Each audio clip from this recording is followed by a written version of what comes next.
I don't say how are you all this day of your time as you create time to exist. We greet you all this day of your time. It is very enjoyable for us to communicate with you.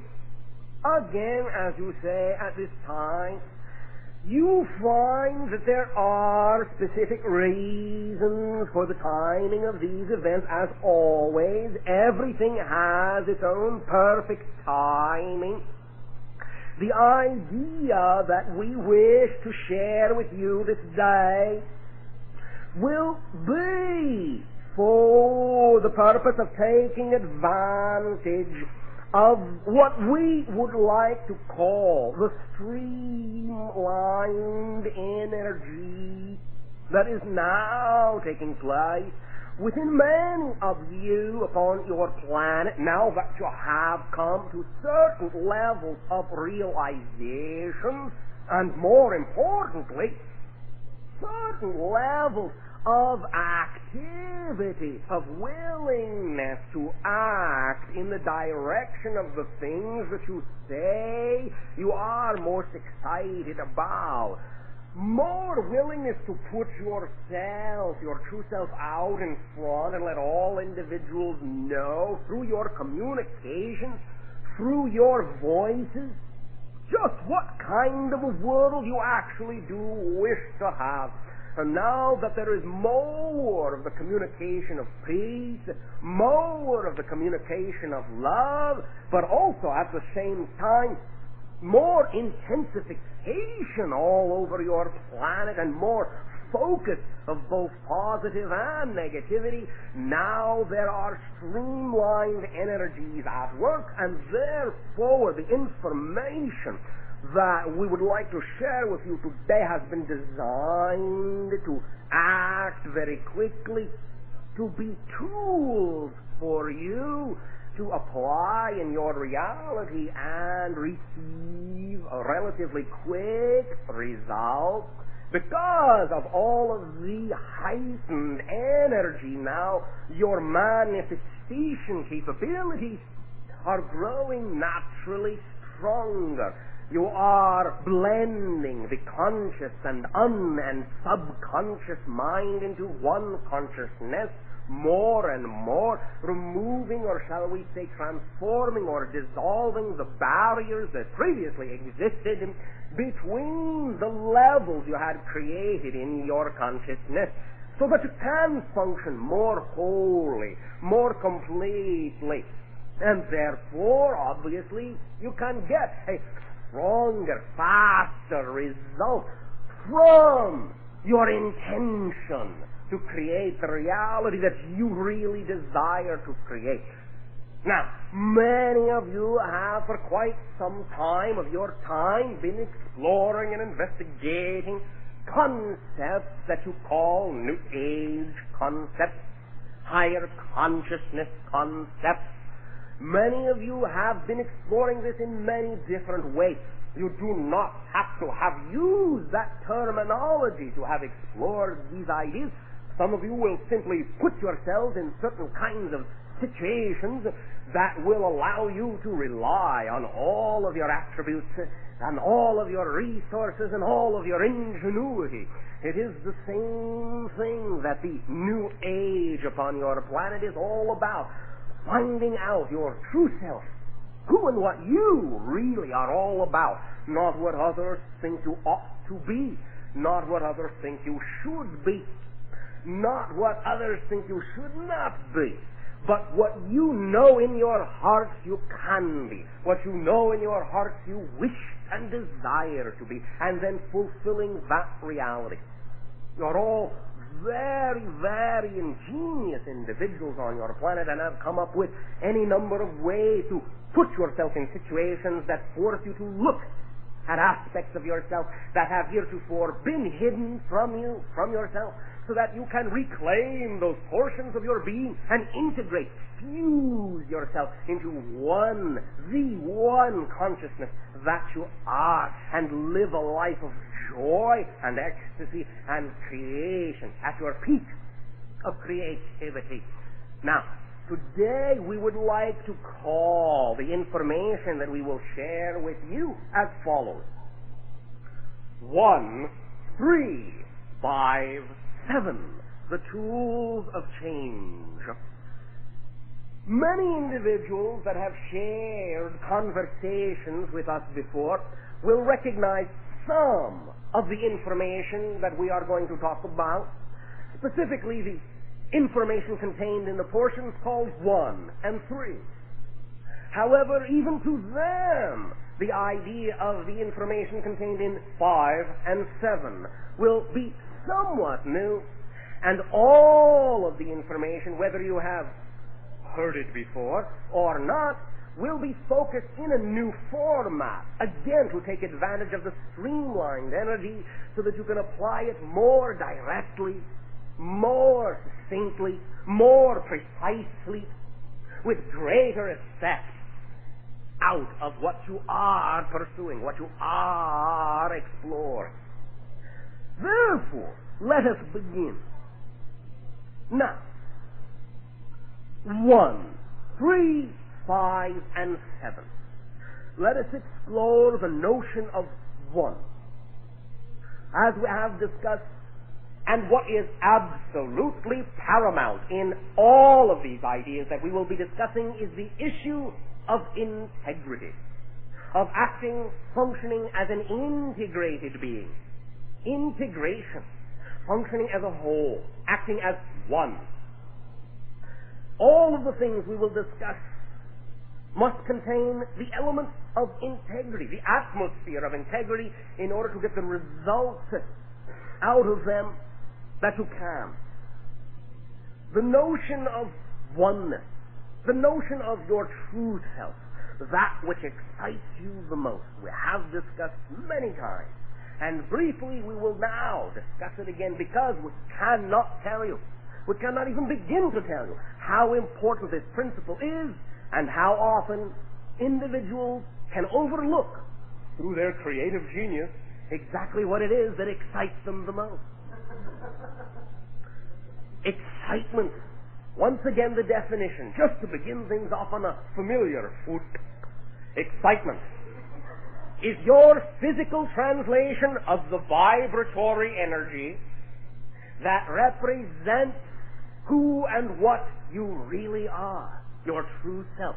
In other words, the things in life that excite you above and beyond anything else excite you for the reason that they are representative of who and what you, the individual you are, really is. That's why they excite you. Excitement is the signal, the barometer, the key that points you in the direction of your truest path, your truest self.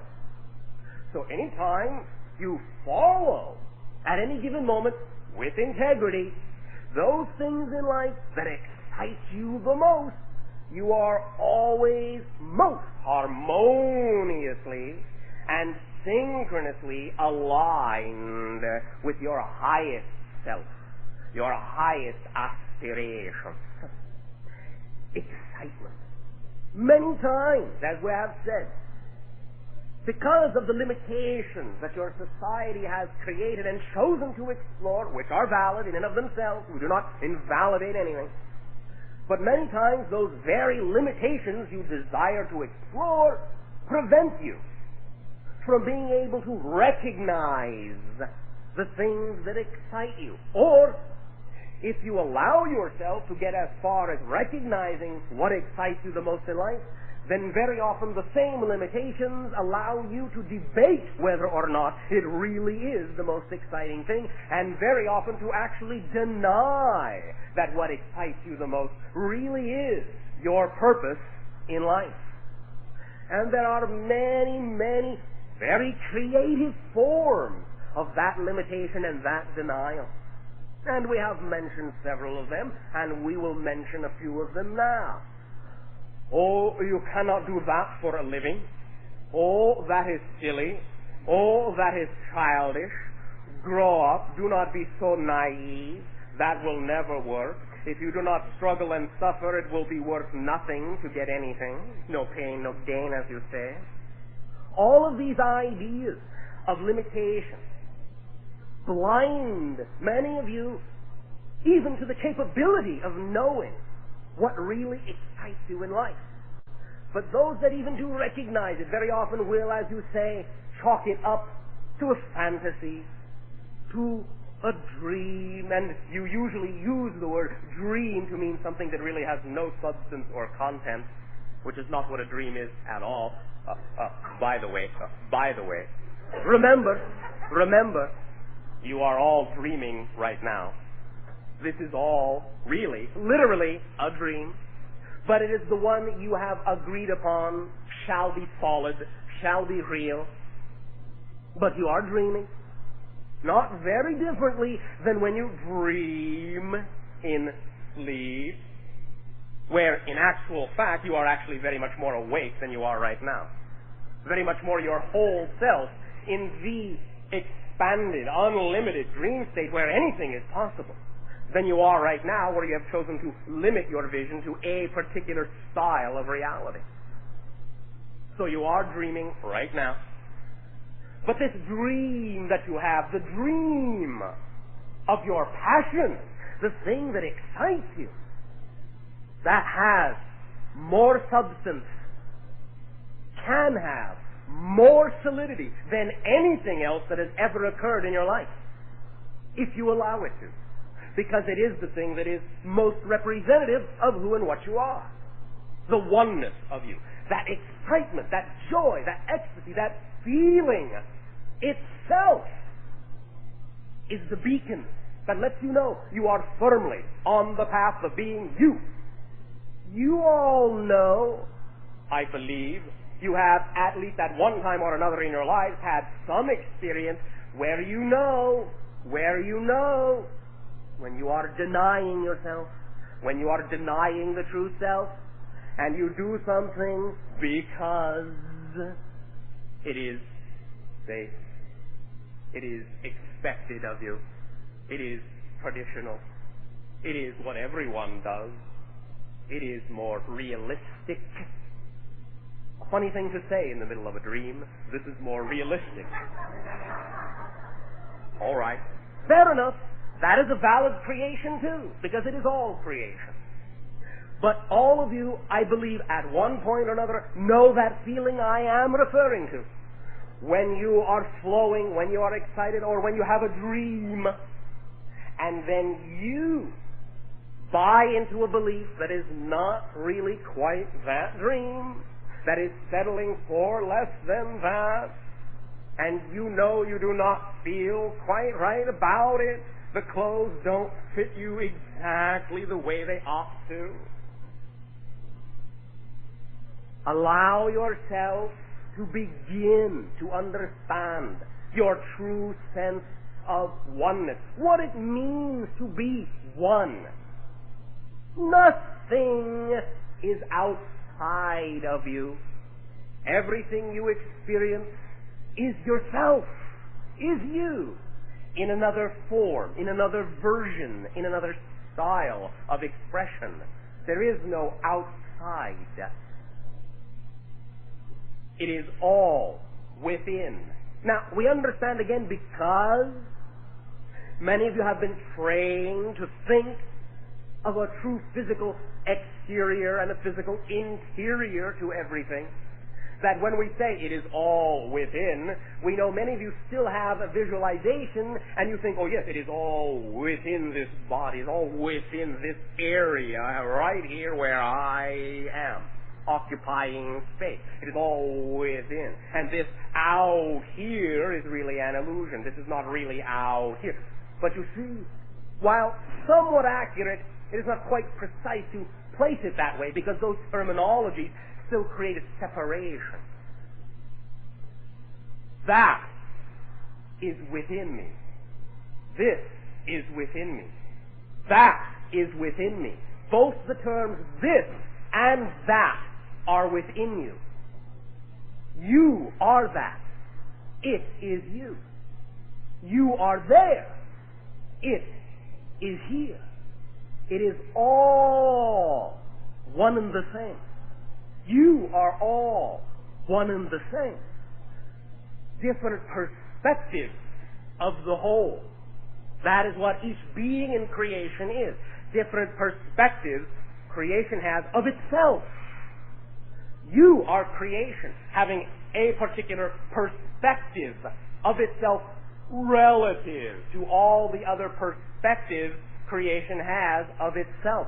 That's what creates the concept of individuals within the whole.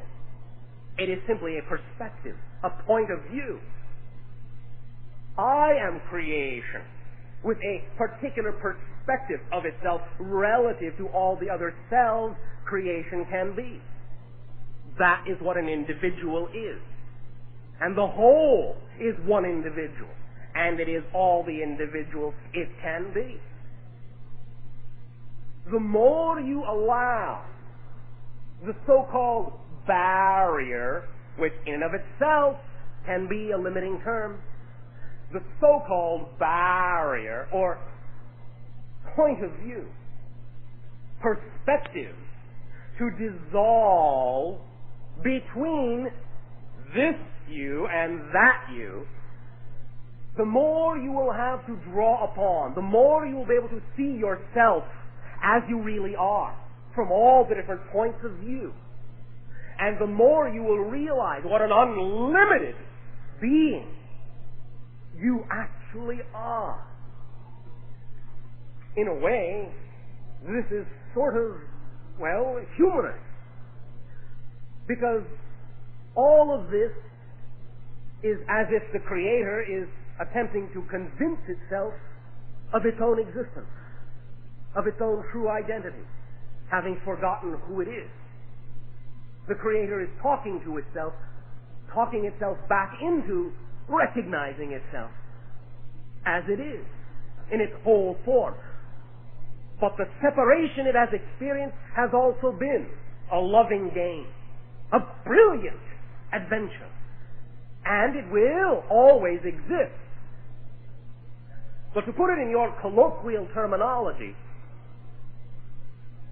your planet, that particular perspective of creation, is now allowing itself to transform its point of view into one that recognizes more of its true wholeness as the Creator. As the Creator. Therefore, oneness is a critical factor, a critical perspective in allowing all the things you desire to manifest in your life to manifest. Because, specifically, because the more separate you are from that thing, the more difficult it will be for you to manifest it. Because it is you.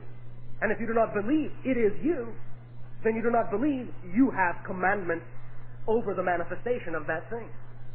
So the less separation there is between you and the thing, the event, the situation you want to manifest there is, the easier it will be for it to manifest, because all you are doing is saying, that is how I want to be. And as you make that decision to be that way, then that effect, that situation, that place, that thing, that effect will then manifest within you and be reflected in your physical reality as you have created physical reality to be. It will manifest, it will reflect in your seemingly exteriorized reality, which is only a mirror of who and what you happen to choose to be at any given moment. That is what your seemingly exteriorized reality is. A mirror reflecting who and what you believe yourself most strongly to be at this given moment. It's your check and balance system. That's how you can always stay on course. For you can look around in the reflection and say, well, do I prefer this reflection? Or do I prefer a reflection that is more exciting? It gives you an opportunity to measure, not to judge necessarily, although you can do that, but that is limiting, but to measure, to take stock of what you have created and make a comparison. Not in the sense, again, of judgment, this is more, this is less, this is good, this is bad, no. but a comparison simply of preference. Is this the reflection, reality, I prefer? Or do I prefer another reflection, reality? Then, the one that you prefer is the one that feels most exciting. And the one that is most exciting is most truly the reflection you desire. When you live that excitement, live it 100%, that is when the reflection will be the reality you experience, and when the reality you experience will be the reflection. It is very simple. Keep it simple. Allow yourselves to keep it simple, because it is all very simple. Even though from time to time, complicating it has been fun for you. And that is all right as well. That is all right as well. Now you have a really good comparison between complexity and simplicity. Now you'll recognize simplicity when you see it, because you really know what complexity is.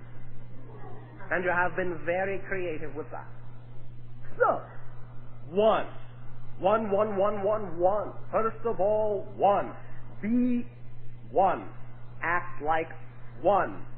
Now we understand, practically speaking, that you're not necessarily going to dissolve into a wisp of light and fade away and become one in that sense.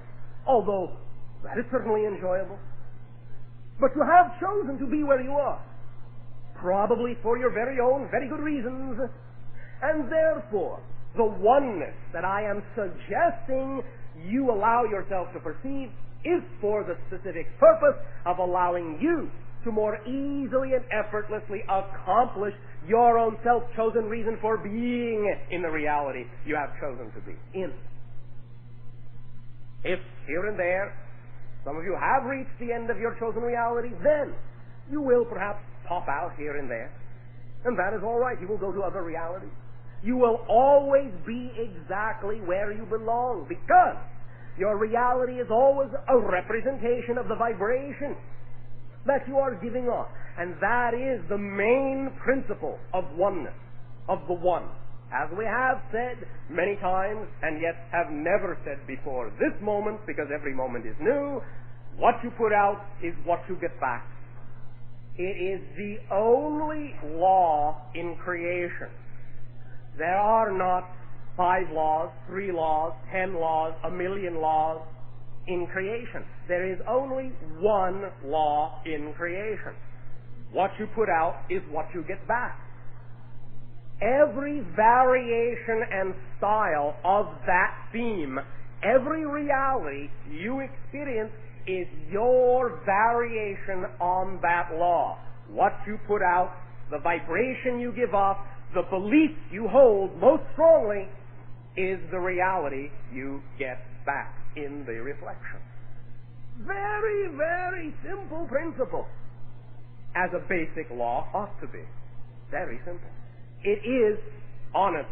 I promise. No more complicated than that. It is that simple. What you put out, what you give off, is what you get back. Taking responsibility for that will allow you to understand why, if a reality you are experiencing is not what you prefer, why it's there, and how you can transform it without blame, without judgment. Although you can do that, but it will probably make it take longer to transform, because you will be focused on the idea of judgment and blame rather than focused on the idea of transforming it into what you prefer to be. You can do anything you want, because you are creation. You are creator itself. You are creator itself. You can do anything you want. Where you focus, that's what you experience. Allow yourself to soften those definitions, those expectations, so that you can create more of what you prefer. What you prefer. So you can have choice. Now, definition of power. Power. Well, that individual, she has a lot of power. That individual, he has a lot of power. Just look at how many people they are in charge of. What power. Look at the big corporations they run. They have a lot of power. Maybe they do. Maybe. However, what you are describing is not power. It is authority. And it is a very different thing from power. All you are saying is they have been authorized by society to function in that way. But that is not power. It is possible that true power allowed them to express the ability to be authorized in that way, to be recognized in that way. But authority is not power. I would suggest you do not confuse the two. What is power? What is true power? True power, well, in my opinion, is freedom of choice. That is true power. That is true freedom. True freedom is true power. The power to choose what you prefer and then act on it and manifest it. That's power. Your choice. Your choice. But that is step one, stage one of this particular 4-step process I am sharing this day with you. Step 2, paradoxically enough, is not number 2, but number 3. 1, 3, 5, 7. Step 2, number 3. All right. Once you understand that you are one, once you understand that integrity is the key, once you understand that what you put out is what you get back, then you can go on to the 3, the kit of 3. Now, we have discussed this as well. But a refresher will always be from a different point of view, and as such, you will be hearing it again for the first time. I love your language. Hearing it again for the first time. All right. Now, 3. The kit of manifestation. When you act like you are one, you can use the 3, the triad, the trinary, the tetrahedral structure, and the 3, put in its most simplified terms, which you know I love to do, is see it, feel it, and be it. All right. Little refresher, little new explanation. See it, feel it, be it. What does that mean? 1, 2, 3. See it. When you know what excites you the most, when you know it, when you feel it in you, then picture it. You are visionary beings. You have sight, generally. You operate off of the idea of sight. And even if you are, in your terms, physically blind, there is still a variation of that idea that comes into being to represent what you can simply call the picture of the thing that excites you. Now, before I continue, please allow me to underline, if you wish to use the word, to stress how very important and powerful these 3 tools are and how very effective they are if you use them completely. Full out. No holding back. Boldly, if you use them, you may be or may not be astonished at how quickly you can manifest what you prefer, what excites you. Use them cleanly, with integrity, with wholeness. Picture, picture, picture. When you know what excites you, picture it. Picture it. Dream it. Bring the dream into your mind's eye. Vividly. See it in all of its glorious color. Really see it. Really see it. See it so strongly that the sense of excitement is there.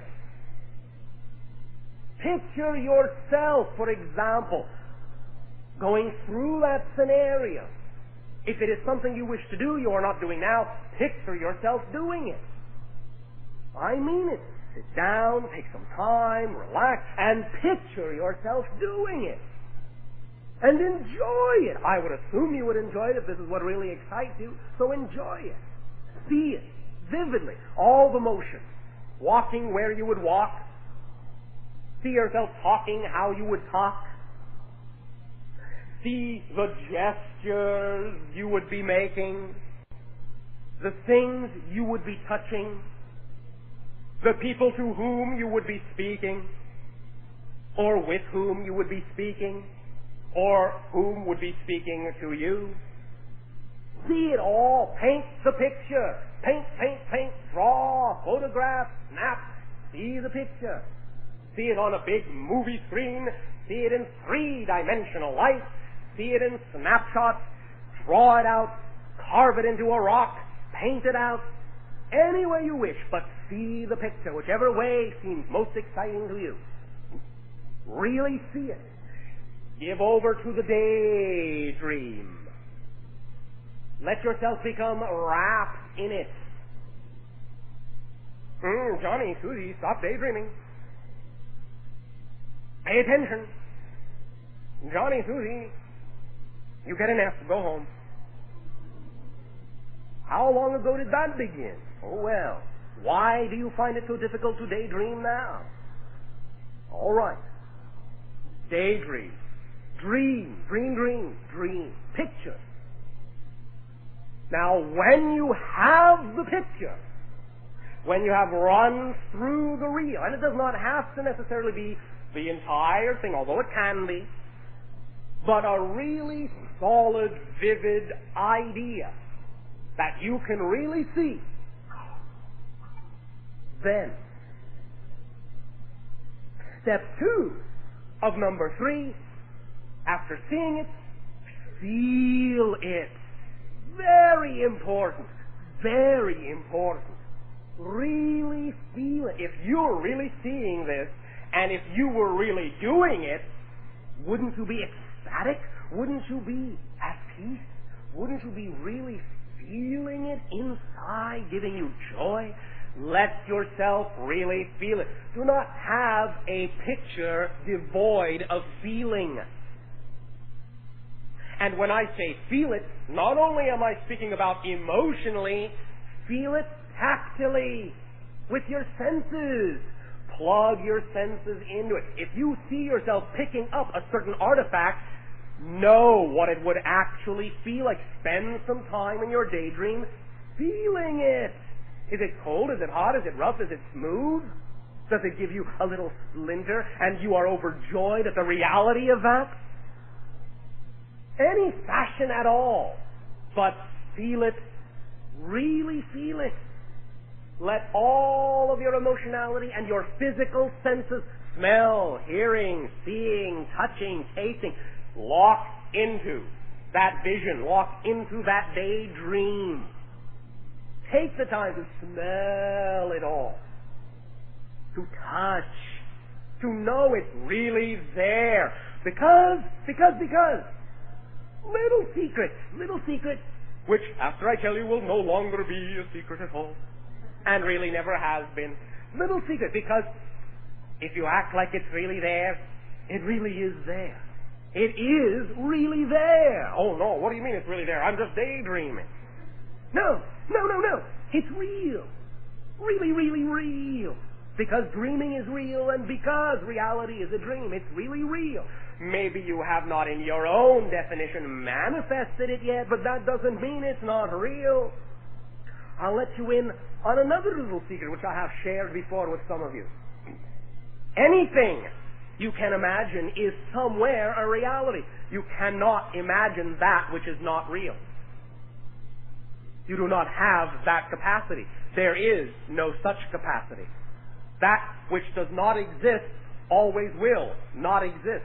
If you conceive of it, then on some level, not necessarily your planet, not necessarily your dimension, but on some level, it is real. It does exist. It has its own validity and can be experienced, and probably is being experienced by some other perspective of creation.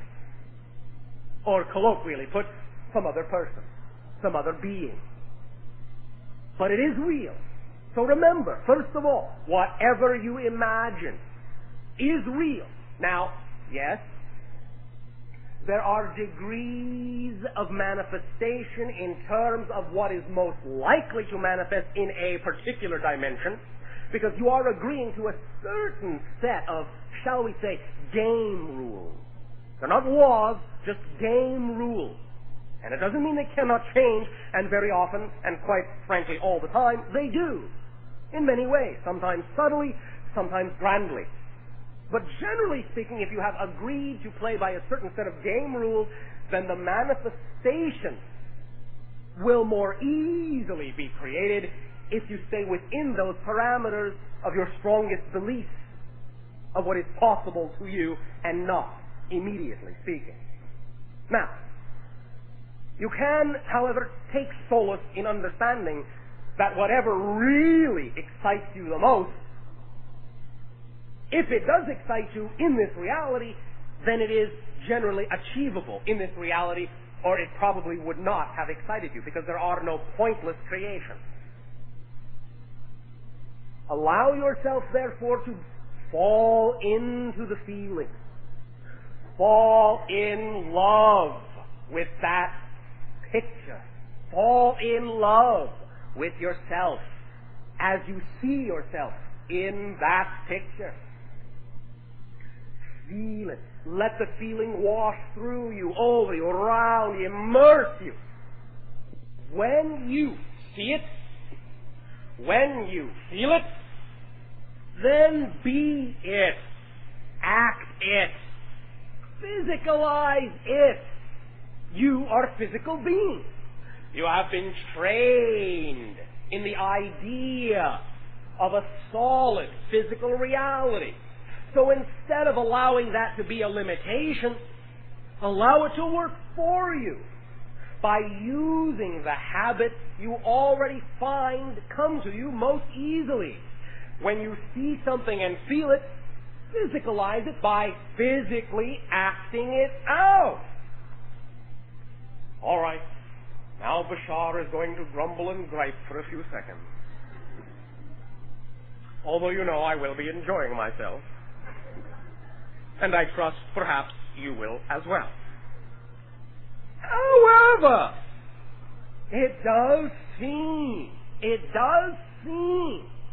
again, paradoxically enough, as strongly rooted in physical activity as most of you are, it does seem that this third step is the one most of you are most reluctant to actually do. We always have individuals from your society talking with us about, oh yes, I see it. Oh yes, I feel it. But when we ask, well, have you gone out and actually acted like you're doing it? They say, oh no, I'm too embarrassed to do that.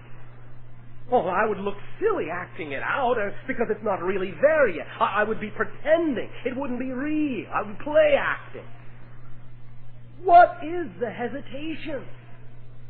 What is that supposed belief system? What is that so-called barrier that all of a sudden on the threshold of realizing your very dreams prevents you from reaching out and having it by physically reaching out and having it?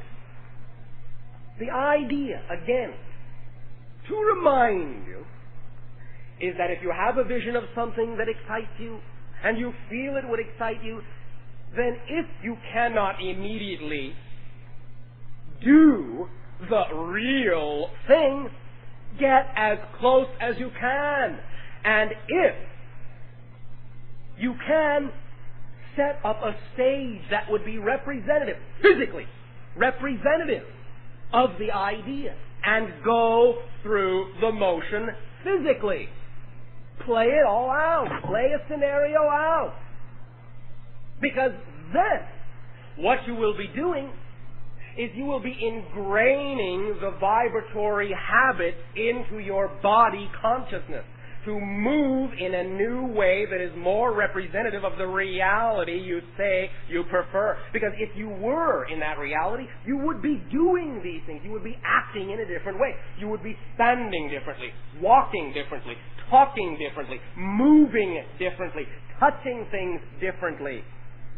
So when you start talking, walking, moving, touching in those ways, your body is being trained into the new reality. You are starting to give off the frequency of the new reality, the body language that goes with that reality. And when you are that vibration, when that's what you put out, there is no choice on the part of the universe but to reflect that reality really back to you. And then you will have manifested effortlessly. You will slide from the pretend into the real. Although there really was not very much difference between the two. An example. We have had discussions with many individuals who say, now again, not that it has to be this way, but who say that they would like to channel in the manner they perceive Darrell channeling now. And they can see themselves doing it, maybe. And they can feel themselves doing it and what it might be like if they were doing it, maybe. But how often do they actually then go to a place that is similar to the type of place they would be channeling in, put a chair up on the stage, sit down in the chair, and go through the physical motion? Whether there's an audience or not, doesn't matter. If it makes it more exciting to you, you can bring along a lot of cardboard cut-out friends and sit them in the seat. You can ask physical, as you say, flesh and blood friends to sit in the seat and be the audience. Put a tape recorder on. Go through all of the motions you can possibly represent to what you believe the real physical reality would be like. The closer you can get to it in your pretend, the smoother the transition will be and the more quickly you will manifest it. The situations, the opportunities, and the circumstances that will allow you to manifest it will drop in your lap. And who knows? Maybe while you're sitting there pretending, someone might just come through and say hello. You never know. Might surprise yourself. Oh, what happened? What happened? Who was that? What was that? Well, I don't know, say your cardboard cutout friends, but there's something on that tape. Maybe you should listen. Create it as realistically, to use your terminology, as possible. If you see yourself as the president of the multi-million-dollar corporation, how are you going to know what that really feels like unless you go and sit in the big office? Either borrow it, ask somebody to use it in that way, or create one. Set a stage, walk around, have it be at least. If it cannot be the actual material, have it be at least the real physical dimensions that you would prefer it to be. Because you are training your body to reach in certain ways, to feel a sense of a certain type of space and volume. That is what the final defining factor is for a manifestation. You are defining the blueprint parameter into which it can manifest. You are giving it a place, a time, a space, and then it can manifest in that place, time, space. So if you are the president of the multi-billion-dollar corporation of Earth, I sincerely doubt, not impossible, but I sincerely doubt you are going to be at this little desk in a broom closet. You are going to have a nice, now you do not have to be egotistical about this, and that is something else. You do not have to put yourself down for feeling your true expansiveness, but allow yourself to function within integrity, and it will not transfer over into egotism. But allow yourself to have the expansive, comfortable expanse of desk, of chair, of whatever systems you want. And you can, even if you wish, use your imagination to create things that may not even at present actually physically exist. Let us say, as this president of the multi-million-dollar corporation, you, instead of having a small computer on your desk, would rather have one that covers the wall. and breaks into 100 different screens and lets you know what's going on all over the Earth and on all the other planets and throughout the whole galaxy all at once at the touch of a button or at the sound of your voice or at the pop of a thought. Then put that in your office. It's all right to play, because the farther you reach, the easier it will be for you to grab what is closer than that, which may previously have been in your mind beyond your reach, but if you reach beyond that, then this thing that was previously out of reach is now well within reach, because by comparison, it is close. You understand? So, give vent to your playfulness when you act this out. But please, now you don't have to do it because I cannot tell you what to do and I never would tell you what to do. But please act it out. Physically, act it out. Whatever it is, however you can, with integrity, act it out. Borrow what you need to. Buy what you need to. Rent what you need to. Build what you need to. Draw it if you have to. But physicalize it. That is the third step of number 3. And perhaps, in a sense, not to give it more energy than it deserves, but because of your own habit. But physicalize it. That is the third step of number 3. And perhaps, in a sense, not to give it more energy than it deserves, but because of your own habits and training in physical reality, it is perhaps the most critical point of the 3. See it, feel it, be it, act it out. 1, 2, 3. I guarantee the results are there already. All you are doing is discovering them, becoming aware of what is already you. Because if it really does excite you more than anything else, that is you. And all you're doing is finding that out and being that you and allowing, not making, not forcing, not trying, allowing the universe to reflect it back. Remember, the universe in that sense does not have a mind of its own and will not contradict the vibration you give out. Cannot say, no, I don't care, no matter how much you really prefer that, no matter how excited you are, I'm not going to give it to you, so there, na. It does not have a mind of its own. Only you can create something you desire to not manifest. You are manifesting all the time. Right now you're manifesting the reality you're experiencing yourself to be. It is so second nature you don't even know you're doing it and have forgotten that you are doing it all the time. But you are doing it right now. I will share a little secret with you again. Sometimes, when something that really excites you seems to be taking a long time to manifest, it is attracting you, nevertheless, into certain circumstances and situations that you need to be attracted to, so that when you manifest it, you will have the appreciation and the skills it takes to actually do the manifestation. What you can do from time to time is give yourself a little bit of a, shall we say, a test, but not in the sense of, pass or fail. Just gauging yourself.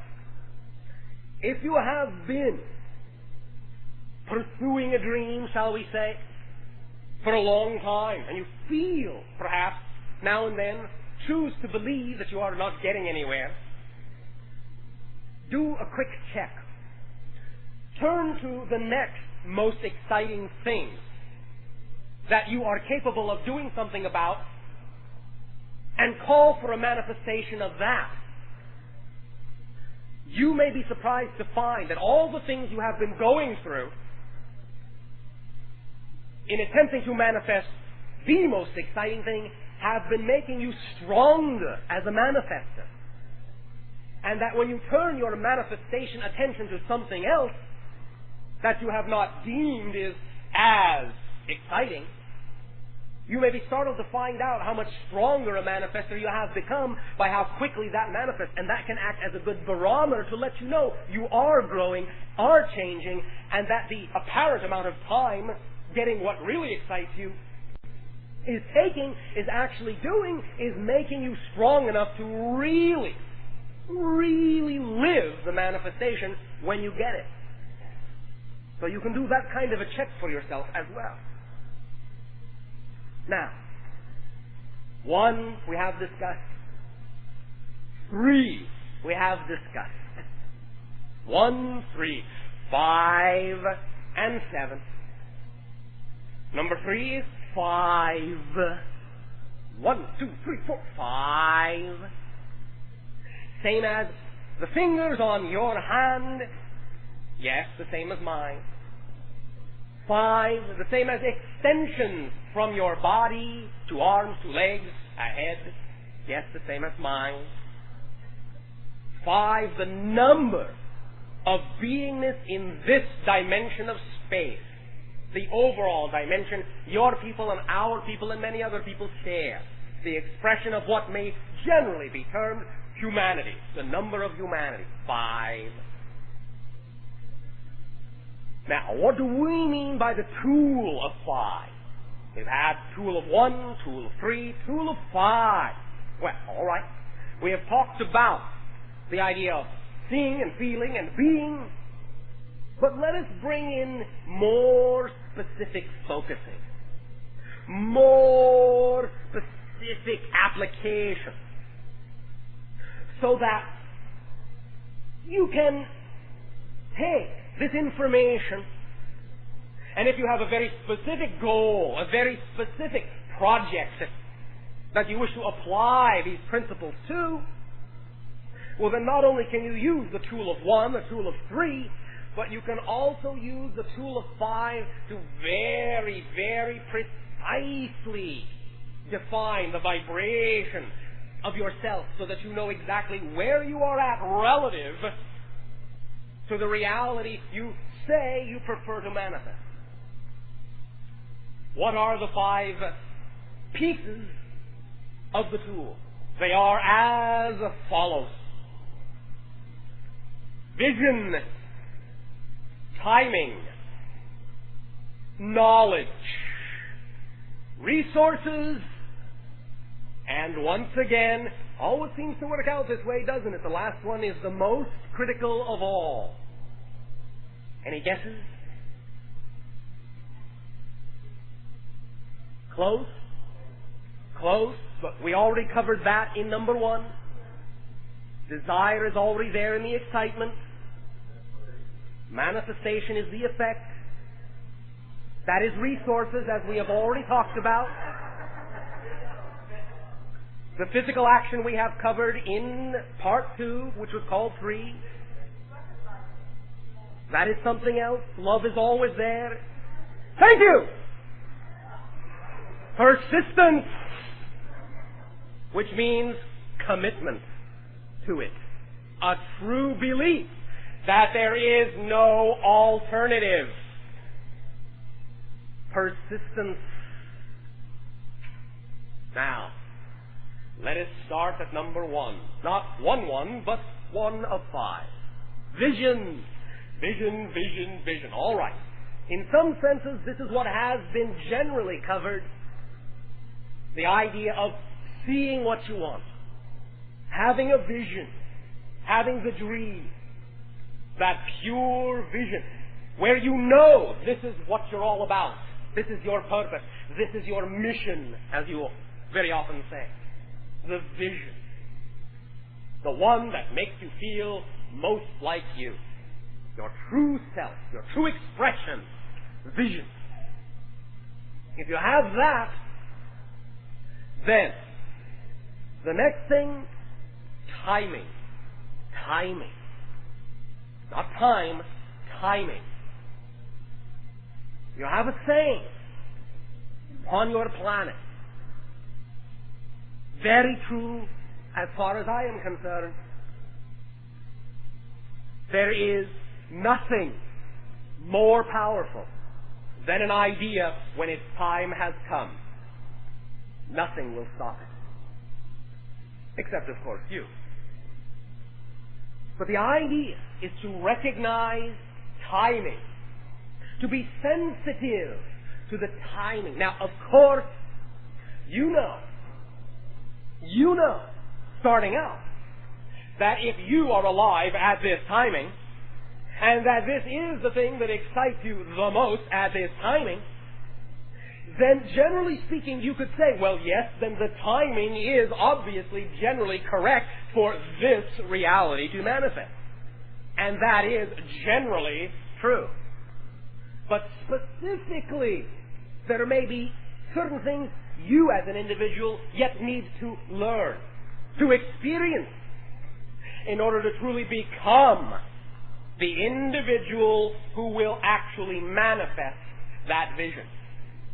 So, be sensitive to the idea of timing. Keep your eyes, both physically and psychically, peeled for the trends of society, for the niches, for the needs of people, for the services that are required, for what the evolution of your species is all about, what the next step, the next stage, the next expression might truly be. You all know these things within you. If you but take a look at your humanity, you will understand where you are, when you are, where and when you are going in general, both for yourself as an individual and for the general society to whom your existence is a service and your excitement is a sharing. Timing. It is essential and it is absolutely an art. Knowledge. If there is someone, something you wish to be, something you wish to do, then allow yourself to acquire the knowledge. Now, part of that is the idea of acting it out. Because the person who is doing those things absorbs certain kinds of knowledge. They are attracted to the knowledge that will help them do what they need to do. So, educate yourself in the area you are attracted to. And one of the most exciting ways to do that, although you can do it through books and all of those types of communications, but one of the most exciting ways to acquire knowledge is find someone who's already doing it and go and talk to them. And see what they know, see who they are. Even if they choose to be tight-lipped, you can still get a sense of the knowledge, bits and pieces of things that surround them. Be a super sleuth. Observe everything. See how it all fits together to form the picture that they are. Knowledge. Now, I'm not saying just surround yourself with empty things, but allow these things to have meaning. Choose the things that you have chosen to give meaning to. And attract the knowledge you need to be able to communicate with others and yourself intelligently about your chosen field or expression of excitement. Sometimes knowledge can come instinctively, innately, and the easiest way for knowledge to come instinctively and innately is by doing. You learn by doing. So you can learn that way as well. But knowledge is also important and is part 3 of tool number 5. Vision, timing, knowledge. Part 4, Mr. Money over there, resources. Now, of course, as we have discussed, Resources does not mean just the idea of money, which after all is only the concept of exchange. Doesn't have to be money. It can be. But very often it doesn't have to be. Resources is not only the concept of exchange, but the concept of objects themselves, riches themselves, the actual tools physically you might need to do something, and very importantly, resources is other people, other individuals that can assist you while you are assisting them. Very often, we have encountered in our conversations with you this concept that, well, this is my vision, this is my idea, I have to do the whole thing all by myself without anybody's help or it's not real. Well, understand something. Even when you are attracting other individuals who have knowledge and expertise you do not, you are still doing it yourself because you are attracting them. They are pieces of the whole idea and are excited to help you create the reality you want, while you at the same time have attracted an individual that is excited about letting you be excited about helping them create the reality they want. Works hand in hand, as you say. Hand in hand. So let those resources in. You are still doing it yourself. You can still be in the driver's seat, and in a sense, in order to be responsible for your own reality, you must be in the driver's seat for your own creation. Not for anyone else's, but for your own. For what you are responsible for. But at the same time, that does not mean you cannot rely on the expertise and assistance of others, because they are there because you are there, and you are there because they are there. Resources. So make your connections. I think, just maybe, just guessing now, but I think that I would probably laugh quite long, quite loud, quite joyously at the comedy that plays out very often in our interactions with all of you when I hear someone asking us a question or sharing with us some idea that they are excited about doing, and yet they are stumped as to where to find other people to connect with. It is very often very amusing to be able to know, to sense that many of the individuals that they seek are right in the room with them. But nobody says anything. Nobody says, this is who I am, this is what I am looking for. So that other people can say, this is who I am, and this is what I am looking for, and isn't that a coincidence that we happen to be at the same place at the same timing? Oh my. Resources. Find out what your resources already are before you go running off looking for resources you already have. Then, if you cannot find them immediately, go find them. You will be attracted to them. But go get them. Vision, timing, knowledge, resources.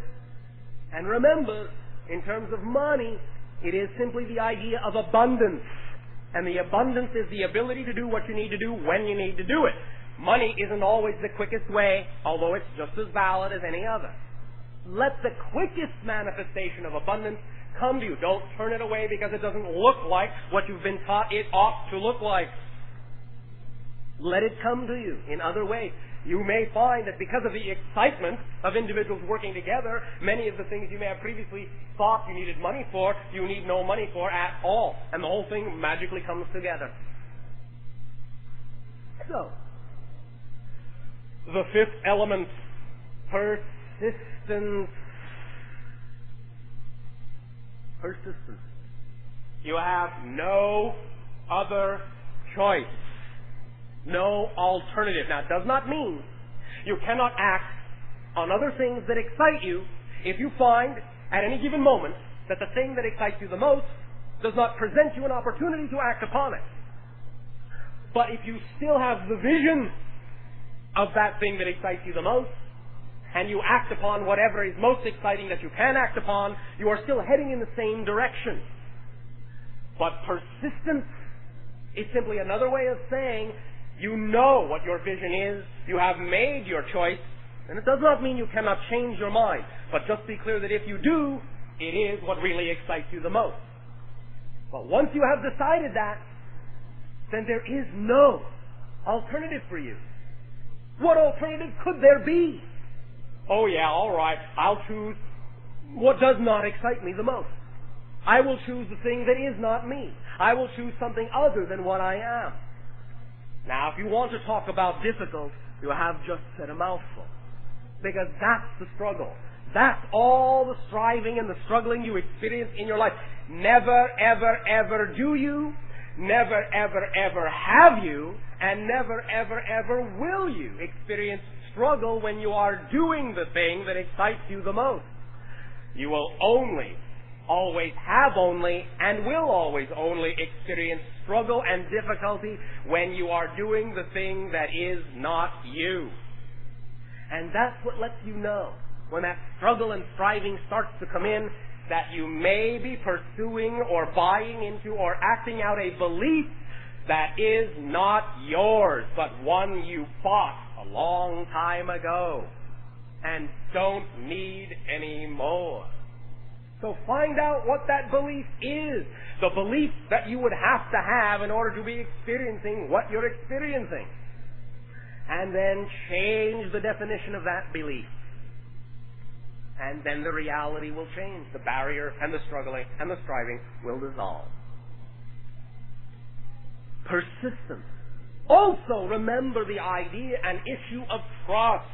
100% trust. And again, the idea that 100% trust is not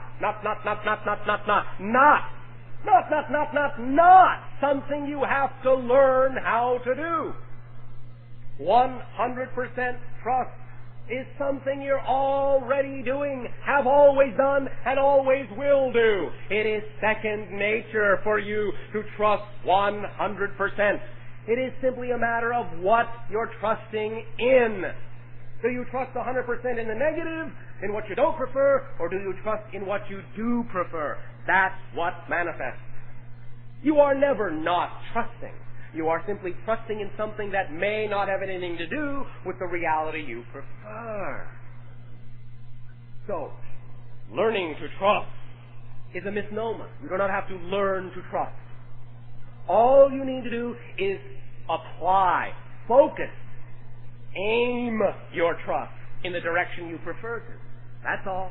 That's all. Very easy. Oh, not here, there. Very simple. Very simple. 100% will be there automatically. It's up to you. Persistence. That persistence, that belief, that knowingness that this is you and there is no other choice, will also accomplish another purpose. It will allow you to generate the momentum necessary to carry you through all of the processes that you need to go through to grow as the person you need to grow into in order to manifest that thing you want to manifest. If you are persistent, you will manifest it. And I will tell you this. You have this concept. I laugh not at you, but with you. Risk. Ha ha ha ha ha ha ha. Risk? What is risk? What is risk?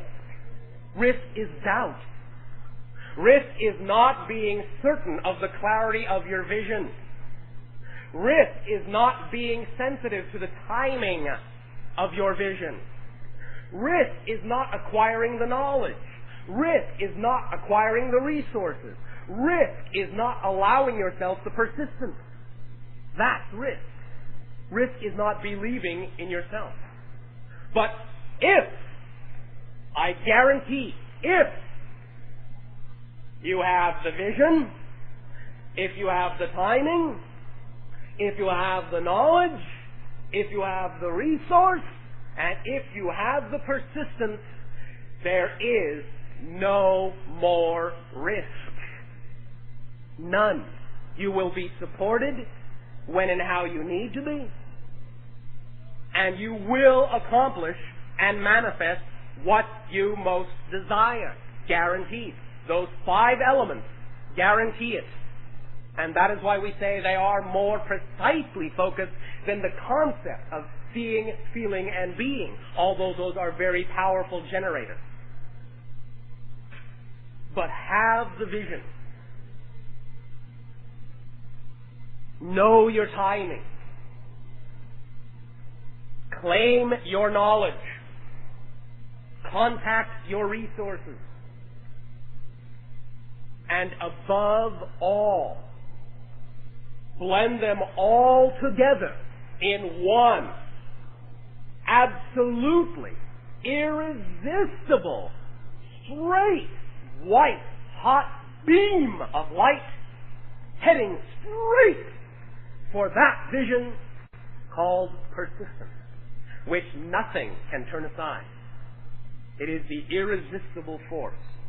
You are the irresistible, magnetically attracted to that vision and magnetically attracting that vision to you. And again, remember, this is only words as used in physical reality. You're actually not going to the vision. It is not coming from somewhere way off in the distance to you. You are the vision. The vision is you. The reality is you right now. The whole issue of persistence is simply one of allowing yourself to fully realize the reality you already are, to discover the reality you already are in all of its richness, in all of its fullness. 1, 3, 5, 7. Oh, magic number 7, lucky number 7. All right. Number 7 is simply this. It is a series of reminders for you. It is a series of 7 little keys that will help you to polish, to activate, to unlock, to open all the other things we have talked about. 1, 3, and 5.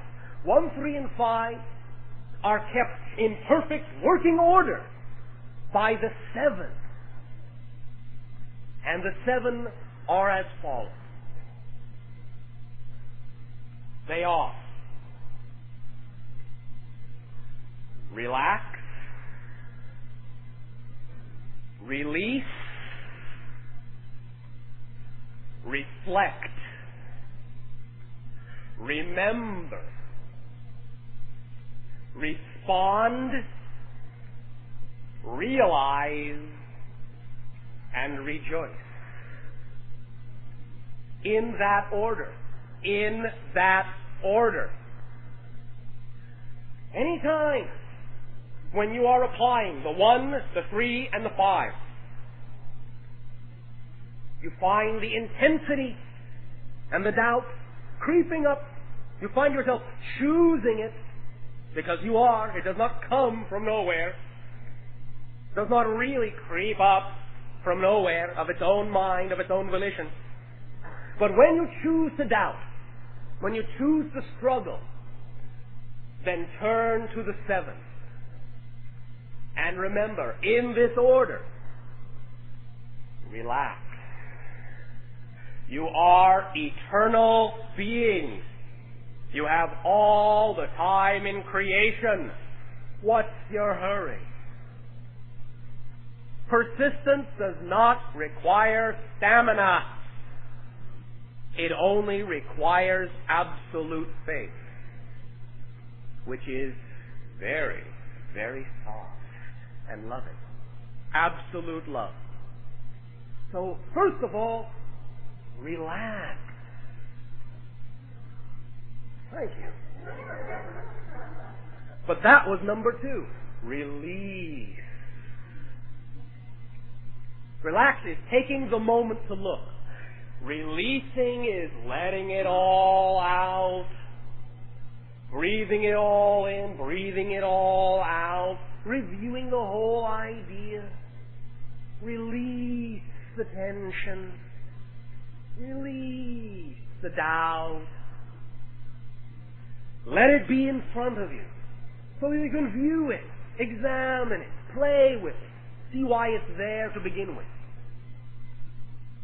Relaxing and releasing. Then reflection, reflecting.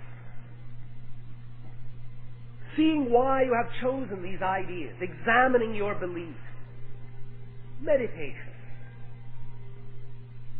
Allowing yourself the crystal clarity. Just like the bell. Allowing yourself to view all the aspects. Not overanalyze, just reflect. And then, as you reflect, remember who and what you are. Remember the excitement. Remember the vision. Go back to the simplest form, the original vision. Remember what you really feel like, what you want to feel like. Remember. And remember this, once and always. Remember that you are already as powerful as you need to be to create anything you desire without having to hurt yourself or anyone else in order to create it. That's how powerful you already are. Remember that you are creation. Then respond. Respond as such. After you have relaxed, after you have released, after you have reflected, after you have remembered who you are, what you're all about, respond. And once again, recall that no situation, no matter how it looks on the surface, has built-in meaning. They are all neutral. So when you respond to a situation, respond at first neutrally, because it can mean anything you desire it to mean. If you choose to believe that it has a negative meaning just because it looks that way, because you have been taught to believe it looks that way, then that's the effect you'll get out of it, a negative one. But if you choose to believe that no matter how you have been taught it looks, it has a positive meaning, you give it a positive meaning, you will get the positive effect. Guaranteed. Guaranteed. Always works, never doesn't work. So respond according to what you remember about your reflections that came from your releasings, that were spawned from your relaxation. And after you respond, then realize. Continue the action of that being. Realize it. Truly feel and immerse yourself in that response. Believe it. Have the faith. Know it's who you are. And act accordingly. And when you realize it, the only thing left to do is rejoice. And feel the ecstasy which brings you from the 7 back to the 1. To feel the excitement. To feel alive. Truly alive. So 1, 3, 5, 7. Excitement. See it. Feel it. Be it. Vision. Timing. Knowledge. Resource. Persistence. Relax. Release. Reflect. Remember, respond, realize, rejoice in all that you are. Take a deep breath in and let it out. One more time. In. Now hold it. 1, 2, 3, and out. And a deep breath in, and hold it. 1, 2, 3, 4, 5. Let it out. And last but certainly not least, take a deep breath in. Let 1/7 of it out. 2/7, 3/7, 4/7, 5/7, 6/7, and rejoice the 7/7. You may all take a short break, and when we resume contact, we will enter into dialogue and discussion, question and answer. I don't say you may proceed with sharing. I've been trying to get weight off for a good 10 years now, and I just wondered if you give me any insight why I'm hanging on to my extra weight. All right, now, to be brief, we have discussed many times the whole issue of waiting to do what excites you and therefore retaining weight. Are you doing the thing that excites you the most in life? We will begin with this particular approach. Yes or no? Probably not. Probably not. You're not sure? Well, I'll say no. All right. Why not? Why are you waiting to do it? You see, the idea, in some sense, has a literal connotation in your language about waiting. Because if you have all this energy as a creator and you are keeping it pent up, then many times that energy will convert into mass. But if you do what excites you the most, it converts from mass back to energy, and you are not waiting anymore. You understand? Yeah. What is preventing you from acting on the thing that excites you the most? Do you know what would excite you the most to do? No, but I feel that what I'm doing gives me security. Security? Security. All right. It gives you security to continue to have a life of doing what you do not want to do. Yes, it gives you that security. Is that the type of security you wish? Well, I guess I did because I'm in it. All right, you did. And for then, that was fine. But obviously now you are questioning it, which means you may not want it anymore. Do you understand? The issue is that if you really do what excites you the most, that is the most secure thing you can do, because that is the thing that is most you, and therefore the thing that will be able to really support you most effortlessly. Do you understand that principle? Yes, I understand. All right. Do you think you understand enough to act on that principle, to act as if that principle could be, just maybe, might be true for you too? Or do you think that you might be an exception out of all the beings in the universe, that it would not work for you? No. All I right. just need to find the thing that I want to do the most. All right. Well, when will you do that? Or are you sure you don't already know? I'm searching now. Searching. All right. How are you searching? Looking into other things that other people are doing. All right. Well, what gives you the most joy? Now, when I ask you the question, what excites you the most? I ask you this question, and I ask you at the same time, do not put any qualification on your answer. You do not have to give me what your society would typically think is a practical answer. What things in life are the most exciting kinds of things to you? What kind of thing would you like to do that would be the most exciting thing you can imagine doing? Whether you think it can support you or not. Just the idea itself. What is the most exciting thing you can think of right now, right on this moment? Traveling. Where? Any place to learn about other societies, other people. I enjoy that. You enjoy traveling. All right. When you learn about these societies, what will you do with that knowledge? I don't know. You don't know.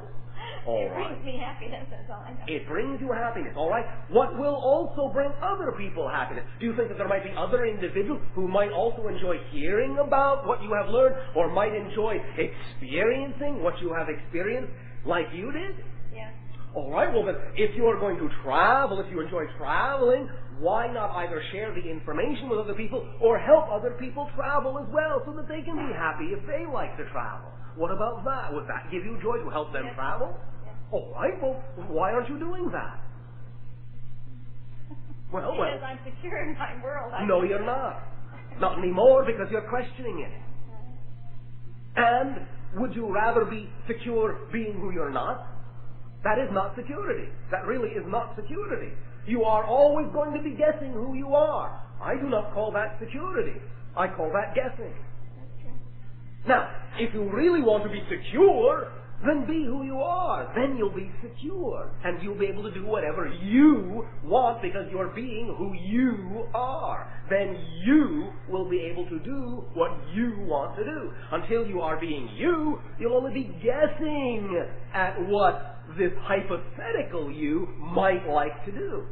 But when you start acting like the you are, it will come to you instantly. You will know. You will have that insight, that cognition about what it is you could be doing. You will become, what's the word? Inspired. Your imagination will come to the forefront. You'll say, I'm having so much fun traveling. Maybe other people would like to travel too. Maybe I can help them. Maybe I can share the information with them. Who knows? Now, if you really feel that it would be very exciting for you to do that, if you really feel right now that that might be the most exciting thing you could imagine, to be traveling and maybe at the same time help other people to travel or learn about your travel, then look into that. Do that. Go talk to the people who do that for a living and see if that doesn't feel right. At the very least, if that is not correct for you, going and finding out, taking the step, taking the action will lead you into the circumstance that will make it obvious what else you could be doing. You understand? Yes. Is this a good suggestion for you? Do you think that this has been helpful? Yes. Well, thank you very much. Thank you. Next sharing. Oh, happy travels to you as well. Oh, all right, technical stuff. Next sharing. Greetings. And to you, greeting. Speak up, be bold. Okay. Thank you. I don't really have a question. No, that's all right. You don't need a question. Okay. Make a statement. I think I need a healing. A healing. All right. Heal. Thank you. Now, one moment. You feel you need a healing. From what? Everything previous to this moment. Everything previous to this moment. They sound like they're healed. You just heal them. Because as you already know, laughter is a strong medicine. You just heal them. Anything that they may have been feeling before that moment, they are now healed. In that laughing moment, they were healed. Now, they may have chosen to go back to it again, but in that moment, they were healed. You heal them. Why can't you do that for yourself? I can. Yes, you can. Do you? Sometimes. Sometimes, all right. What makes you choose to go back to the dis-ease? Why are you not laughing all the time? What is it that stops you from laughing? Me? Yes. What? Me? What? What about you? What ideas do you have that allow you to stop with that feeling of joy and buoyancy and lightness? I would say it's thinking too hard. Thinking too hard. Does it hurt? Sometimes it does. All right. I get headaches sometimes. All right. Are you doing the most exciting thing you could be doing? At this moment, yes, I'm breathing. Oh, that's the most exciting thing you can think of? Yeah. Really? Yes! Why? Because on one level, I feel that I've completed most of my life. Oh, all right. Where else would you like to go? Yes, where would you like to go? If it is your feeling that you have completed your physical life, where would you like to go?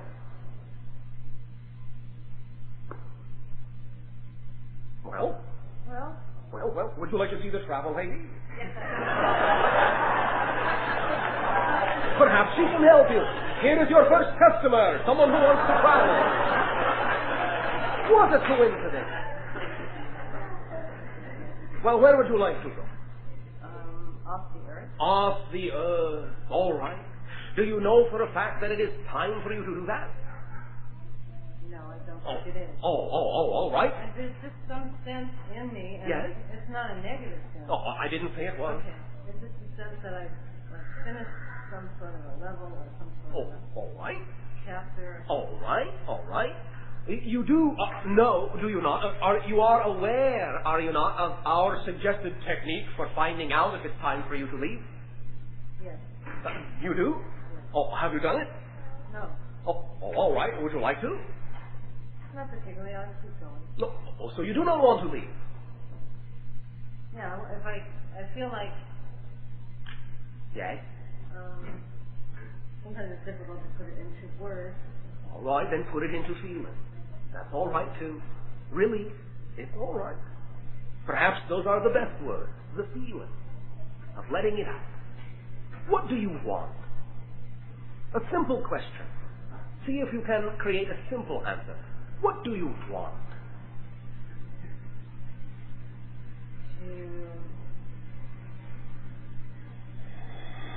Unrealistic. Well, it's not really realistic. Keep it simple. Keep it simple and do not qualify Okay, it. to be different. You are different. Differenter. Is that a word? More different? Yes. More different than what? Than I was before. All right?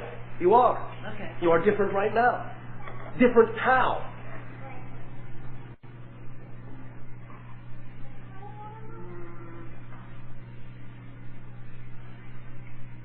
It's not the same person I used to be. Well, of course not. You never can be, anyway. But you have no definition of how you would like the new you to be. Maybe that's why you're floating. Lighter, freer. Lighter, freer, all right. Yeah. And doing what? Whatever I feel Yes, like doing. whatever you feel like At doing. the moment, yes. All right. The thing that excites you the most at that given moment. Right. Yes, all right. Have you been doing that? No. Why not? I seem to have put my life on hold for a short time. All right. Is time up? Not yet. Not yet. All right. You're going to remain on hold for how much longer? Up to you. How much To longer? me, I don't know. At this moment, I don't know. Oh, all right. You don't It could want be to a know. week. Yeah, it could be a week. All right. But you don't want to know. Is that true? You do not want to know? Or do you?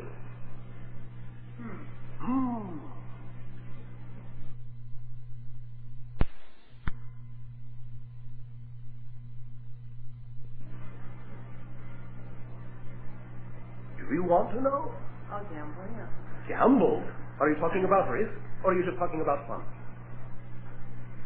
About totally knowing what's coming.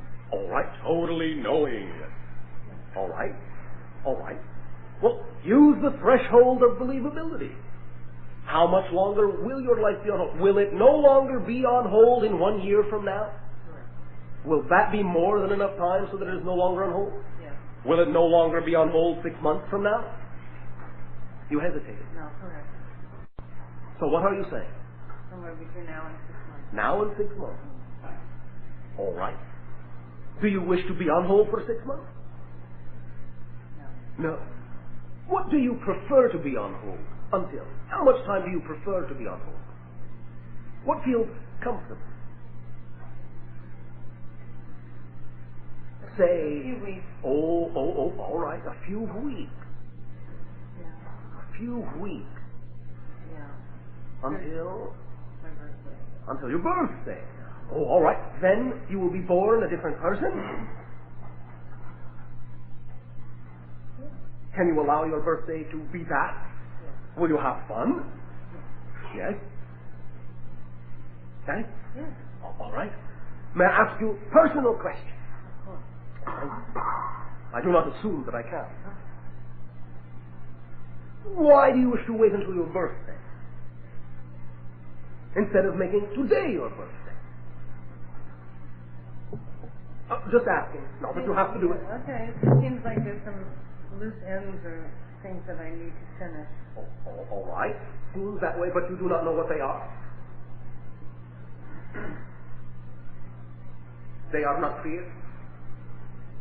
Is there a place in your imagination, is there a place on your planet that you feel that if you went there, you might gain some clarity? Is there such a place that comes to mind? Not consciously, no. All right. Do you have a favorite place on your planet? Whether you have been there or not. No. Where is it? Egypt. Why? Anyway. All right. And that makes it your favorite place? Why else? Does it feel like a favorite place? Yes. What does that feel like? Can you describe the feeling? Very comfortable. Comfortable. All right. What can you do when you're comfortable? Expand. Expand, yes, grow, and anything else you wish to do, yes, because you are comfortable. Right. All right.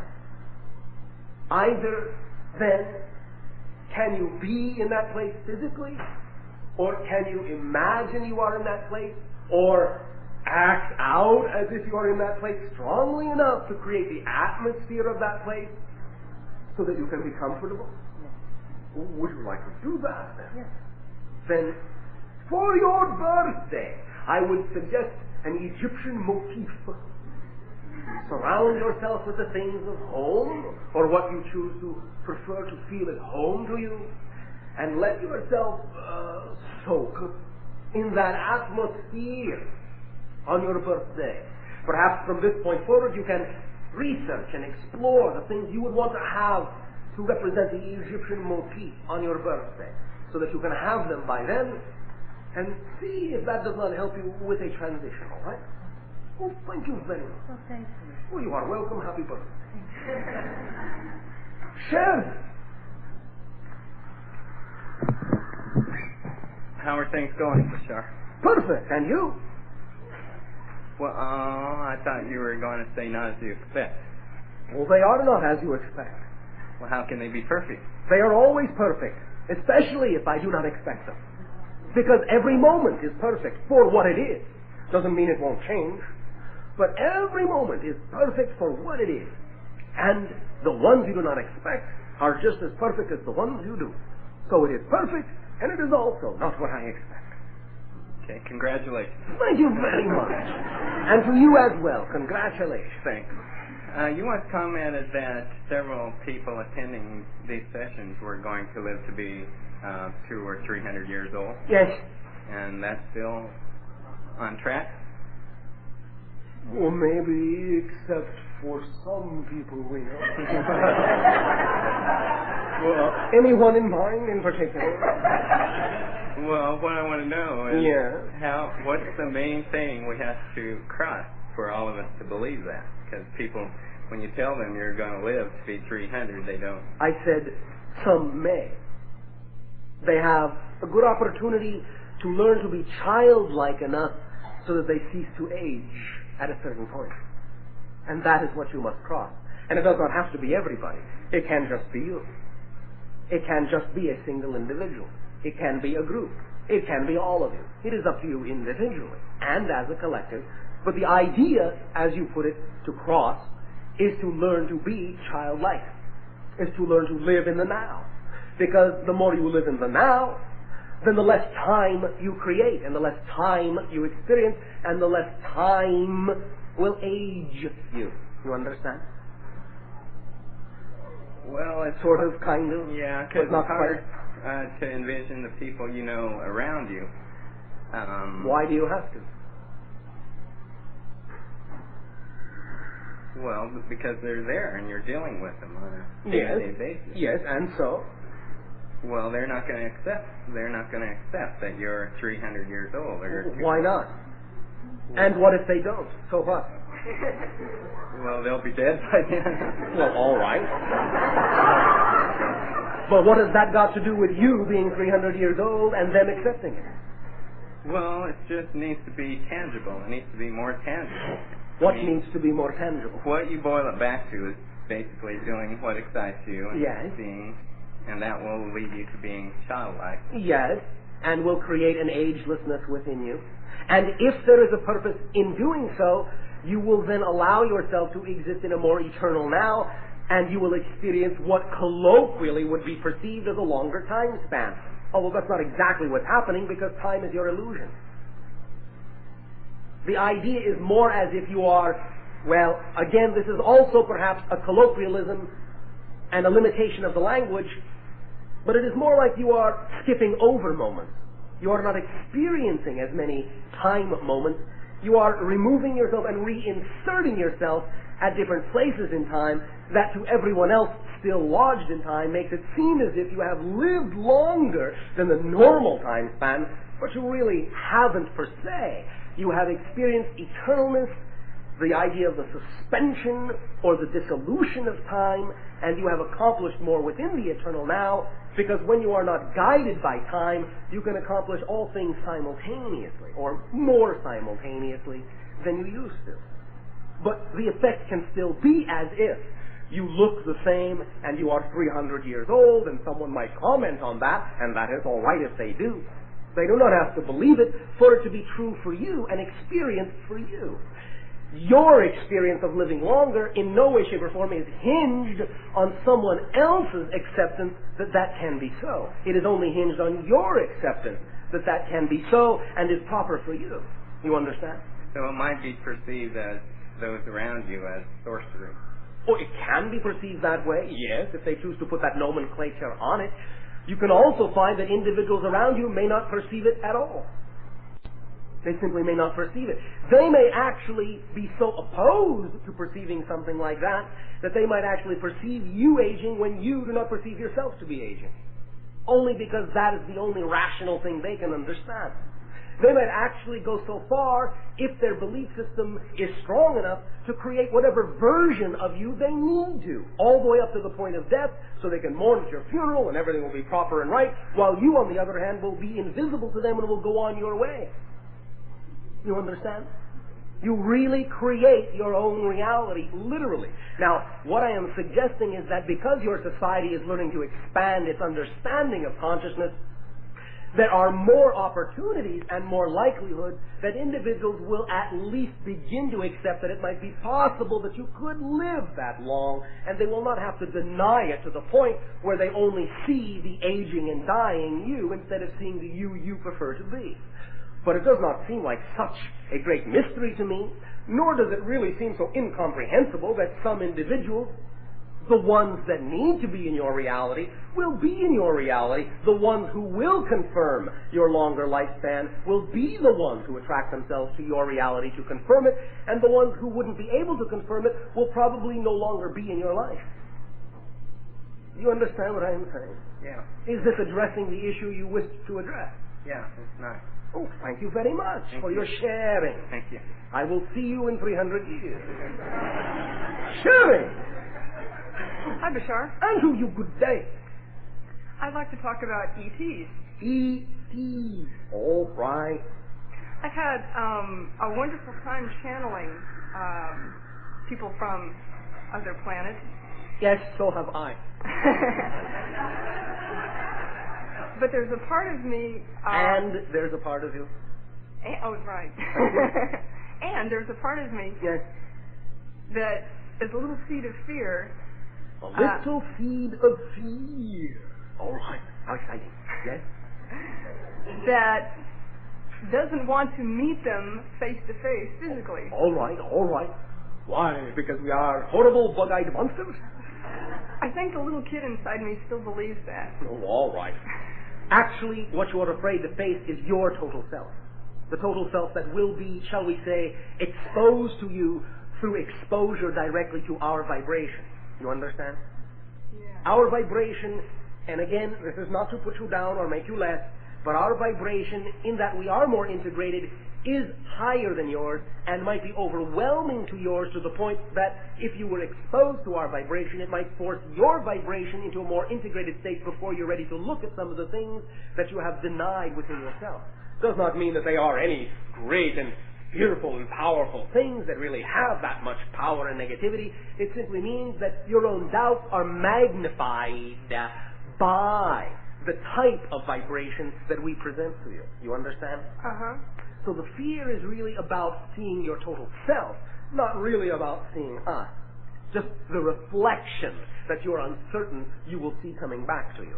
You follow me? Uh-huh. Once you understand there is nothing within you that you really need to fear because it is all part of you anyway, then you can relax and release those issues and allow yourself more and more clarity and comfort with regard to seeing face to face. Also remember that there is a very important aspect of timing involved in this whole thing with regard to exactly what you're learning about yourself, the way you're learning it, and there actually have been face-to-face, shall we say, in astral forms with many of you many times. It's just that you do not remember that when you, quote-unquote, fall asleep into physical reality again. Mm-hmm. You understand? Mm-hmm. But if you continue, as you are continuing, within the joyous aspect of it, and allow yourself to be bold enough to discover all that you are, you will work through that in time. All right? Okay. Well, thank you. Thanks. I'll be seeing you. I'll bet. Bashar, I'm going to call a couple more names. One moment.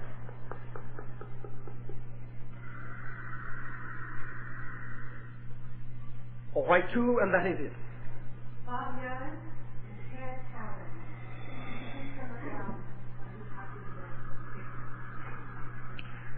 Greetings, Bashar. And to you, good day. This is the first time that I've experienced your energy personally. Well, it is the first time I've experienced yours. Thank you. I want to talk about a statement I read attributed to you in Connecting Link, I think it was. All right. In regards to the harmonic convergence Yes. energy. Okay. You said that we have 2 or 3 years at this point to really follow our hearts, or we may be dealing with a reality where we're sort of starting from scratch again. Yes. And that really pushed my buttons. Thank you. My pleasure. Because for me, I'm sure like a lot of people here tonight, ever since 1987 and that period of time, my life has been totally different. God, Goddess, All that is. thank you, has been a real energy for me, and I've been working very hard on my spiritual growth. Oh, have you not been having fun? Yes, I have. Oh, all right. I see what you mean. More fun, more and more fun, and I find that the more I'm willing to deal with my old hurts and pains, the more fun I have room for. Well, thank you. And that means the more fun you make on your planet, and the more fun your planet is to interact with. Not that we don't find it fun all the time, but then it becomes more like the fun that we enjoy, and we can blend and share more often in different ways. Great. So I thank you. My pleasure. Can we come back to that point about 1992 and what the next couple of years hold for all? We are already there, yes? We are there? We are back to that point, yes? Okay. Well, that's my question is another thing you said in there in reference to this was very meaningful to me, and that was you said all we need to do is do what we love and act on the opportunities that doing what we love brings to us. With integrity, yes. With integrity. Okay. Yes. It is a self-completing, self-perpetuating, self-supporting cycle. Okay. Because what you put out is what you get back. Thank you.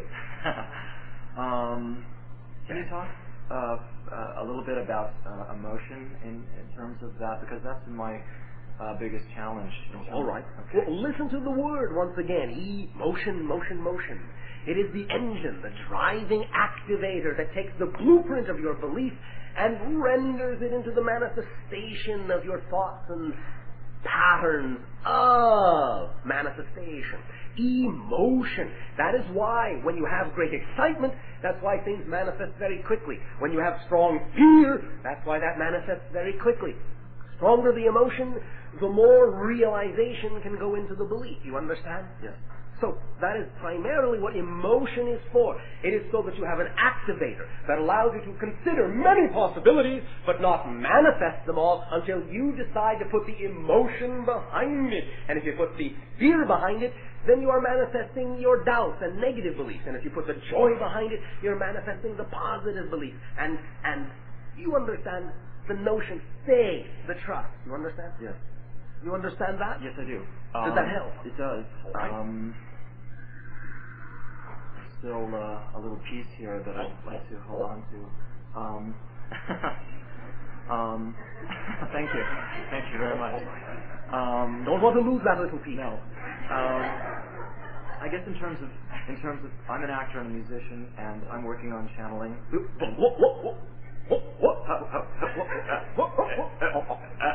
Say that again. I'm an actor and a musician. I'm working on channeling. I am channeling. Okay. You are an actor or you are a musician. You have already said twice that you are channeling. Okay. Again, remember, channeling is doing your full love. And when you become, shall we say, lost in the part, lost in the piece, you are channeling, are you not? Yes. So what you're simply saying is you are looking for yet another form of expression of channeling. Yes. All right. But you already know how to channel, so not difficult. Okay.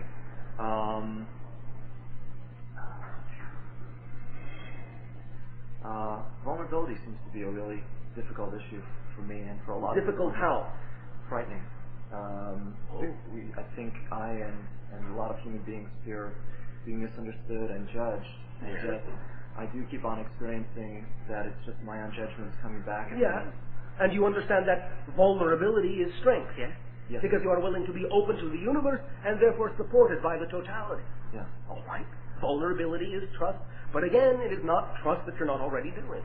It is simply a matter of redefining where that trust is going. Okay. And so. I guess in a nutshell, what we're trying to accomplish at this point. What you are accomplishing. What we are accomplishing, what I'm accomplishing at this point, yes, is to integrate the faith and the passion into a detached way of being in the world, so that the vulnerability and the power are not threatening to people. All right, but understand that detachment does not mean you do not have compassion. Right. Does not mean you are not involved. It is an attached detachment. It is a very involved uninvolvement. You understand? I do. It is that simply the uninvolvement is such that you are not responsible for how other people choose to see you, but you're only responsible to them by being the fullest you can be. Okay. Their reaction is their responsibility as long as you believe you are functioning within integrity and make sure that that is so. You understand? Yes. Does that help? Yes, it does. And in terms of integrity, can you define that?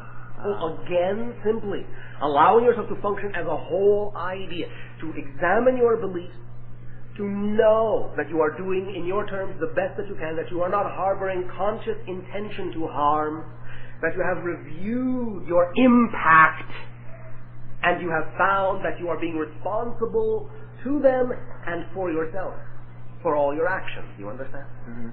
Does that help? Yes. So, to get back to 92. All right. Here we are, 1992. What month? I assume August, because that's the way the energy has been for me. August is good enough. What day? The 16th, perhaps. 16th of August, 1992. Right. All right, here we are. Okay. And what's going on? That's my question. Are you not here with me? I am, but I don't have the map that I think you have, Bashar. So? Well, I would have... You have your map of August 16th, 1992. What's on your map? Then I'll share what's on mine. Okay, Now, they don't have to match, you know. I understand. All right, go ahead. My map, what I've been able to intuit and understand is that... One moment.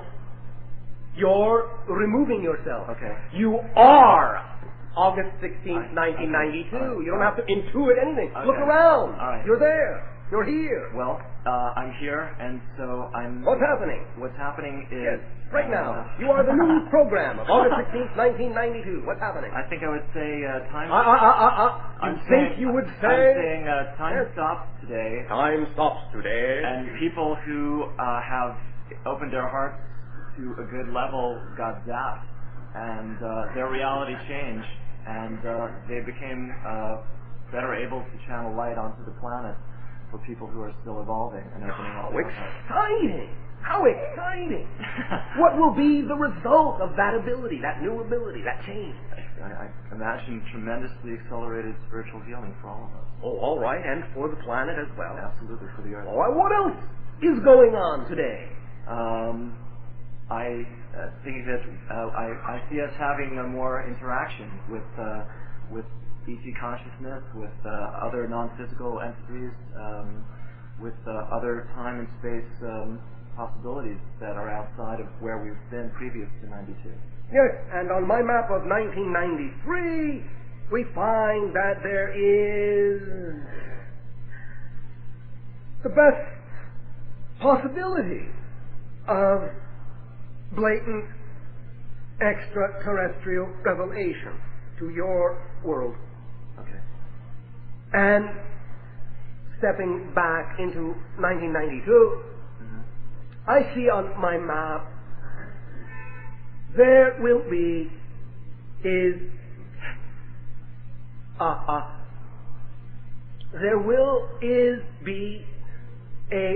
finalization of an environmental imperative, what you would call a realization, a law, a bill,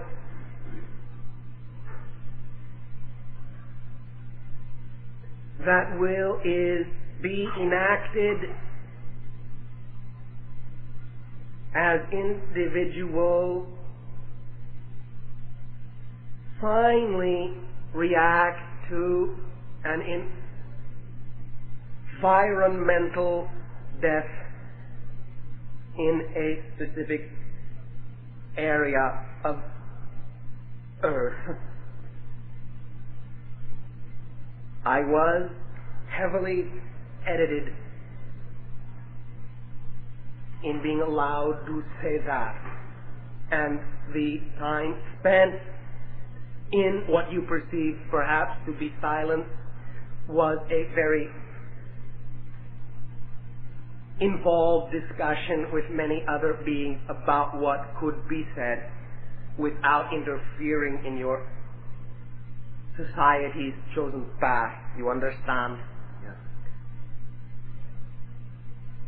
One of the strongest events will be the death of an area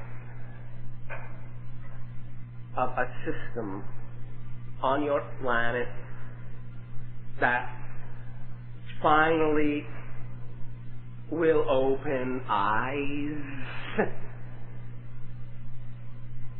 That is all. Thank you. Thank you.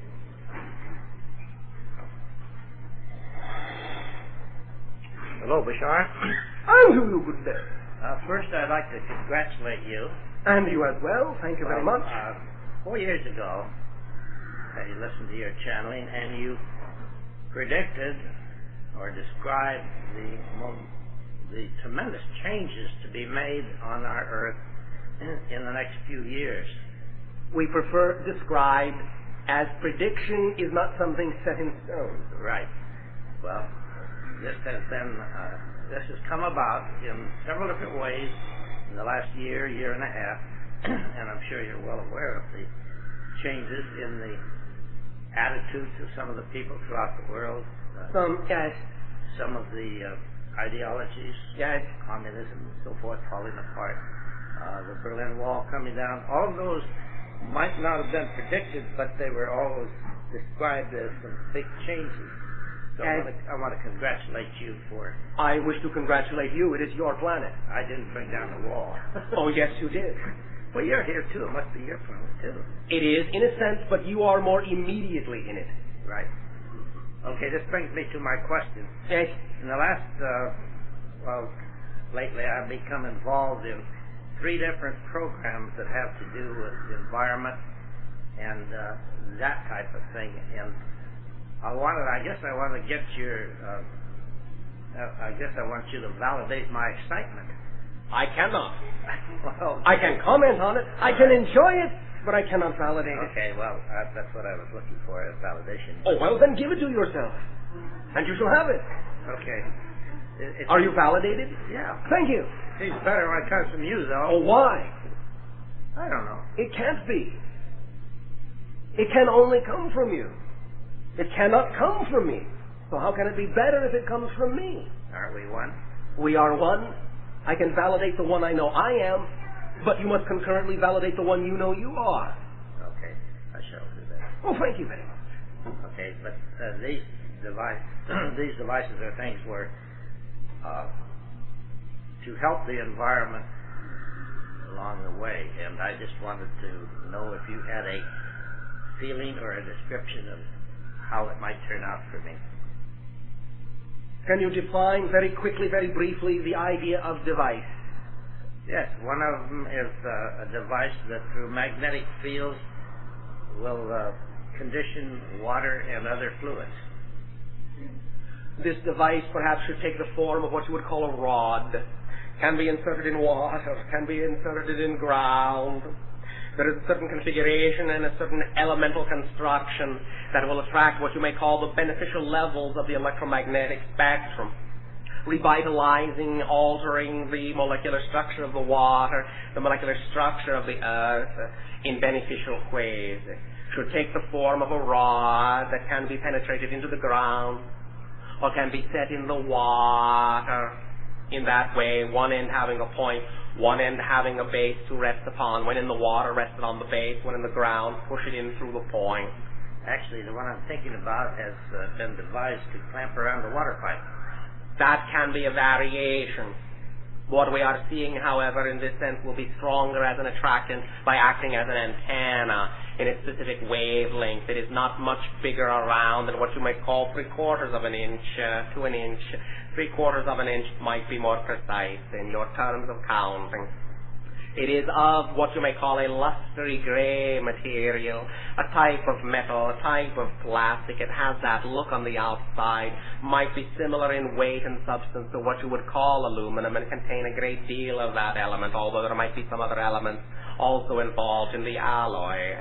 If you will go to sleep and examine the vision of this that I have described to you, you can bring forth a much stronger picture, and you can be led in that sense by yourself and by your guide toward the description, a more full description of such a device, and can begin working on such a device in that way. Do you understand what I am saying?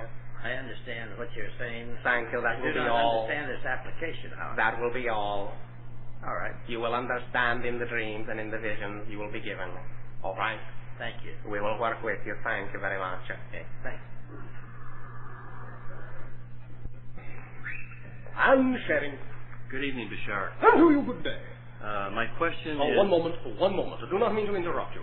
Yes, by the way, we had a little help. Go ahead. My question is, there's a great deal of fear and negativity manifesting in the Persian Gulf right now. Oh, yes. Great concentration and focus, the beginning of things. The question is, could you shed some light on the events there? There seems to be a great deal of fear spread over the planet about this situation. There are many ramifications and effects that we can immediately trace magnetically, spiritually. This is, to some degree, an acceleration of some of the things that we said we perceived that, in your terms, will come to a head, as you say, in 1997 of your time in the Middle East, that will cause a tremendous turnaround in perception and perspective. Much more negativity will be experienced, but that is simply because the farther they go into the darkness, the quicker they can turn into the light. In and around the 1997 year, and shortly thereafter. Much focus, but also ramifications that you do not yet understand and see, because the forces, even though they may be being negatively expressed in that area, are causing a movement and a migration of people to other areas. And it is the things that they are bringing with them that will have tremendous impact over the course of the next 5 to 6 to 7 of your years. You will see that flow begin to spread, begin to manifest, as they resettle and bring with them ideas and resources that they have brought out of those areas that they were forced from, enriching and seeding and salting other areas so that certain other reactions may take place that would not have taken place had they not been forced from the area they were in after having gathered certain types of information and energy. We're not saying it had to be done that way. We're not suggesting nor supporting the idea that a negative manifestation caused the migration, but nevertheless, the migrations themselves will be a positive result of the negative cause. You understand? Yes. That is all we can say. We thank you. Thank you very much. One more thing we will comment on, simply because it has been asked in an earlier frame of reference of the channel, and because you are becoming more and more aware, there are in certain areas of your planet, but primarily in the area that you would call Yingland, the idea of the crop circles. Has nobody understood that this is a code? It is a language, mathematical. Collect all the pictures that have been taken, take pictures of all of the circles that have been made in all their configurations, pay attention to the chronological order, pay attention to the magnetic orientation, understand the mathematic proportions, and you will understand the code. We thank you for allowing us to play. We bid you all an exciting, an ecstatic, and a loving dream life, and good day.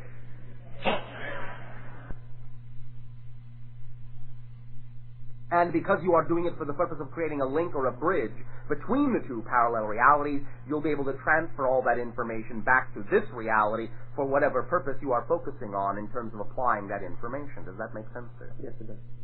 Do you have the capacity to remember at least the feeling of that era? Yes. And I what you are like there? Yes.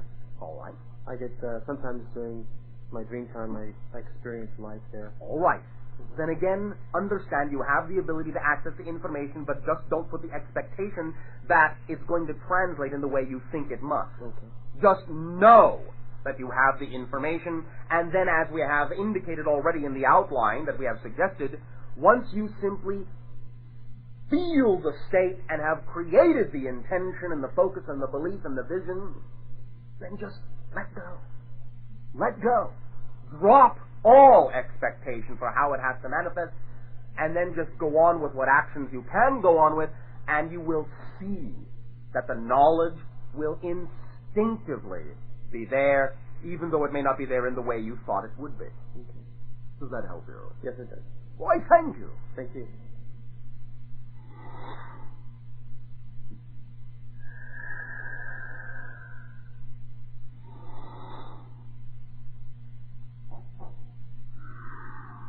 Well. Hello. And to you, good day. This is my first time, Bashar. Then this is our first time with you as well. Thank you. We thank you. I want to make it short, but I also have a little bit of explaining to do first before I ask my question. Proceed as you wish. Many years ago, I channeled. It was a spontaneous channeling. Oh, right. The group was called the ASBAR, and they called themselves the Collective Consciousness.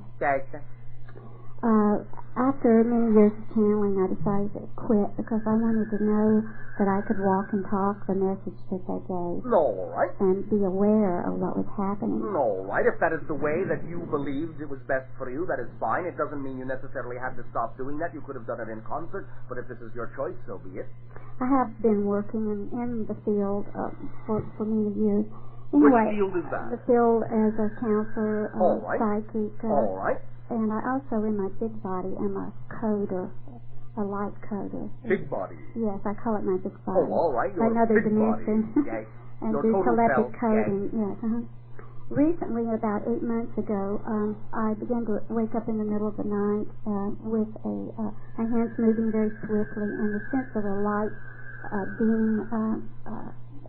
being placed down over my body. Right. And I was guided to begin doing a type of healing where I am in a trance state, but not as deep as before. All right. And I have the sense that the deepening will be less as time goes on. My hands go. As you match the frequency, then you will need to be less detached from it, yes.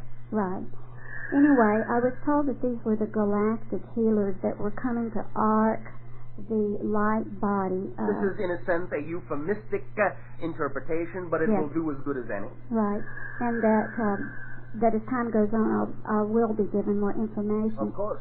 And my main concern at this time is how to go about more fully being in agreement with this, as well as to get a little bit of vocabulary from you, if you have any consciousness of it, about what is going on this plane with the people with the vital bodies, and the way that the light body is being activated more fully through this type of arcing. All right, well, just remember that everything is vibration. Everything is energy vibrating at certain frequencies, and different frequencies represent different realities, different capabilities, different forms of expression of consciousness. So as more and more and more of the segregated consciousness you have created in physical reality is reintegrated, rejoined, made more holistic, as long as more of you is present, there is more energy, more frequency. And as that happens, you step up, you accelerate, and you become more aware of more of yourself and gain more capability to express more of yourself in all the ways that it is possible for you to do so while still remaining attached to the dimension of physical reality. What is going on is you are all being given an opportunity to match higher frequencies wherein you know yourselves and you remember more of yourselves. And as you take the challenge, as you accept the challenge of matching those higher frequencies, you then become far more capable of knowing and remembering that you don't exist in physical reality, that you are physical reality, and therefore anything you desire for physical reality to be shall be. And take the word hopefully. Got it. What is coming? Well, I have several ideas. Give me the most exciting one. Strike the rest. Okay. Terror reformer. Meaning? Terraformer? Yes, meaning. Terror reformer. Yes, meaning. You wish to Neighborhood reclaim gardens. certain portions of your planet in a certain way? Neighborhood gardens. Neighborhood gardens. Have you begun to do this? No, I have not. Why is this exciting? Why is it so exciting for you? Why? I like it. Why? Okay. Over and over and over again in my dreams and my ET encounters, I've seen various different forms of greenhouses and that. Yes. It's like this is what I'm supposed to do. Yes. And why would it give you so much joy to do this? It just feels right. It feels like you? Yes. When are you going to start? Good question. Why, thank you. I'm full of them, it seems. When are you going to start? Today. Thank you. As soon as you connect to your truth, everything that needs to flow will flow. Okay. And as you ground yourself to the power of the earth, you will find that everything will correct itself. Take a deep breath and let it out. And what you are doing in that is that you are finally allowing yourself, if you accept it as such, to release in that sigh all the things, all the excuses, all the reasons for why you have not been allowing yourself to be who you know you are. Which is what causes the tension, the strain, the effort, the dis-ease, the sickness, the tiredness, the resistance, the pain, the frustration, the rage, the death in all of you. So let it go. It doesn't suit you. Understood. All right. Now that it's been manifested, though, does it usually take a little while for it in order to release it? Oh, I don't know. What is a while? Good question. Thank you. How little time would you like it to take? Actually, right away. Does your belief threshold believe that it's possible for it to go right away? No, it doesn't. Thank you for your honesty. What does your belief threshold say is believable? Yeah, I really don't know. Because every time when the pain gets really bad and you drop to your legs, or you your feet. Or you fall down. But that was then. This is now. Yeah, I know. Do you believe, beyond the shadow of a doubt, without any hesitation whatsoever, that a year is enough time for you to alleviate this condition completely? 1 year? Is that enough time? That's far than enough. More than enough. Is 6 months enough time? Yes. 3 months? You hesitated. You hesitated. Is 6 months more than enough time? Yes. Is 5 months more than enough time? Yes. 4? Yes. 3? See? There's your threshold of believability. As soon as you hesitate in the countdown, with your present state of belief, that's how long it will take. Now, if you want it to take less time, you have to find out what beliefs you have within you that would make it take 3 months. Okay. When you find out what those beliefs are, take the test again and see if you breeze through the 3-month mark and go down. As soon as you get down to where no change of any belief makes a difference in how soon the condition changes, that's exactly the correct amount of time it needs to take for whatever process really is believed by you to be the process you need to understand yourself in this transition. Okay, just like when I wasn't able to walk, and people wanted to give me a, parking permit for handicap and that, and I wouldn't allow it. All right. Because I really didn't believe that it was going to happen. All right. Okay, I understand that. So, Okay. enjoy your gardening. All It's right. who you are. Okay. Thank you. Thank you. Good evening, Bashar. And to you, good day. This may seem kind of trivial with all that's been happening. Oh, we start right off with a judgment of self. Yes, I'm sorry about that. And apologizing as well. Another judgment of self. I'm so polite. Maybe to a fault. Oh. Okay. What do you wish to discuss? I want to discuss an experience I had as a child. By all means. This was in Ireland. All right. And it seems that I did have an extraterrestrial experience. Many of you have. Go ahead. And I really want to clarify that because I really desired to know that, if that was true. And also I had an experience here in Las Vegas. Define the original experience as best as you can. The first awareness I had was that there was something in the house that wasn't my usual experience. Age? Probably about 8. All right. Continue. I can't really remember. Continue. Exactly. Close enough. My dog was growling. Yes. And I tried to get up. And you were paralyzed? Yes, but I did finally get up. All right.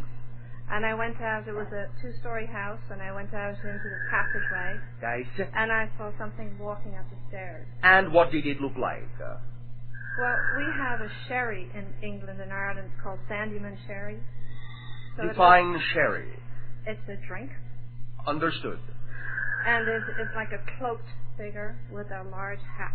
All right. It kind of looks Spanish, if you know what that is. Understood to some degree. Are you saying that this figure was in any way, shape, or form robed, or had a high collar and or a hood? Didn't seem to have a hood, but like a hat. All right. But definitely cloaked. All right.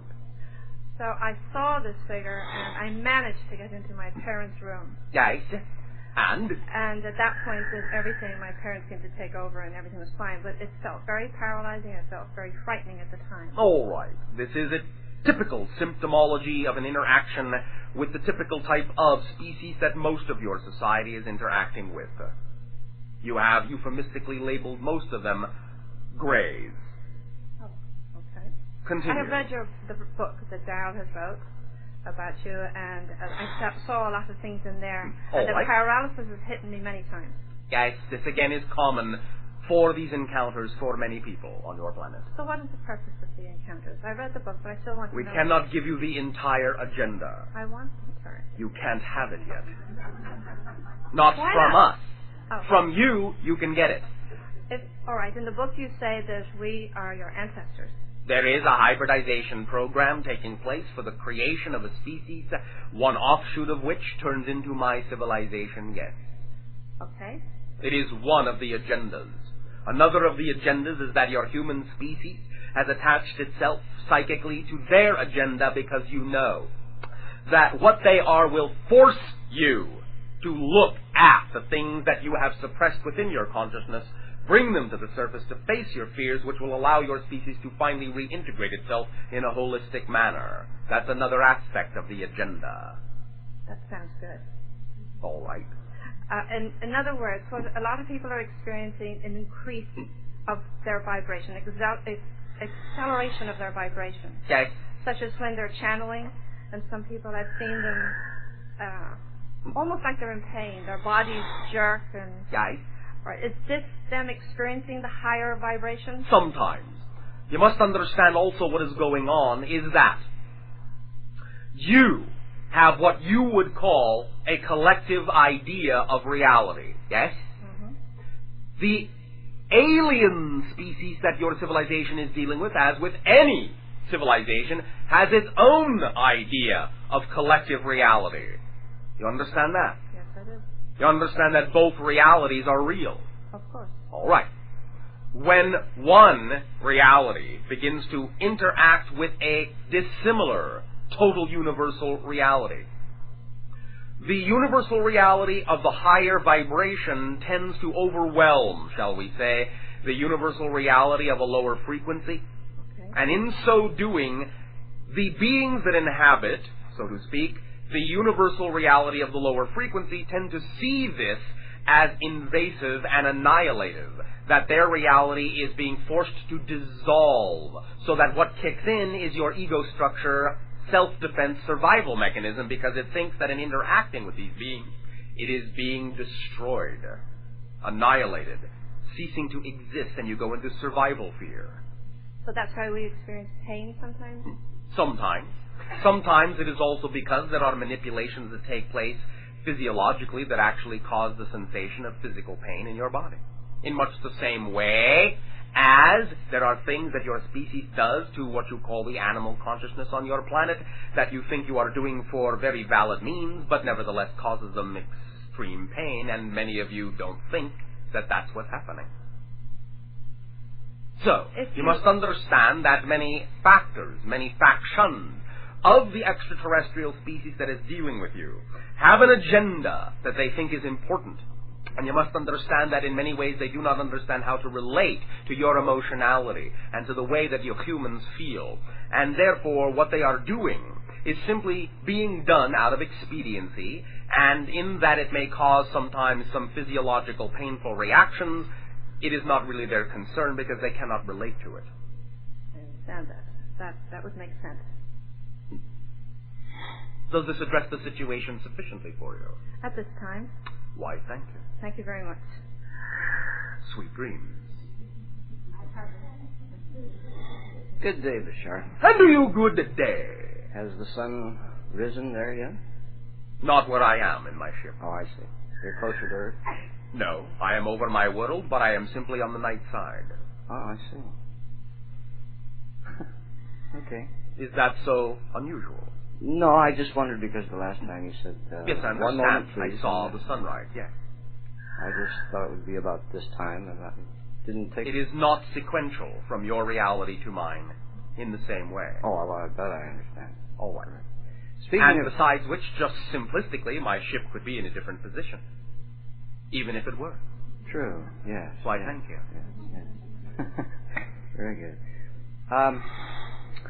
Yeah, the last time we were here, you said to one of our friends that within 30 days he would be back in England.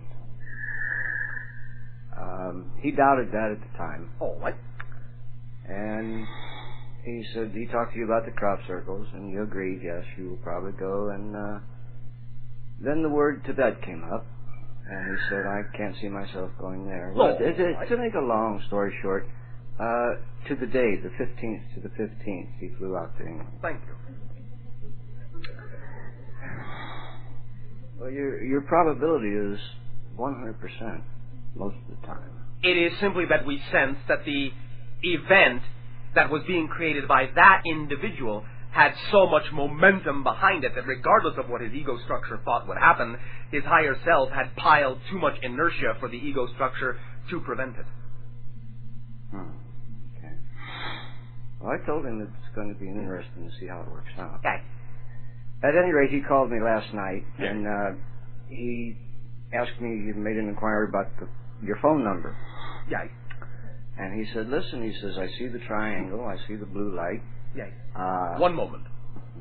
For the purpose of clarity, what is being referred to is that we have from time to time offered an image that you can hold in a meditative state that represents the frequency of my dimensional reality and therefore ostensibly functions colloquially as what you would call our phone number. It is how you can tap into our collective consciousness, being that it is a black background with a black equilateral triangle pointing upward against that black background, separated from the black background only because of the fact that the triangle is backlit by a deep blue electric light. Proceed. Okay, so... We do not want to keep anyone in the dark about what you are referring to.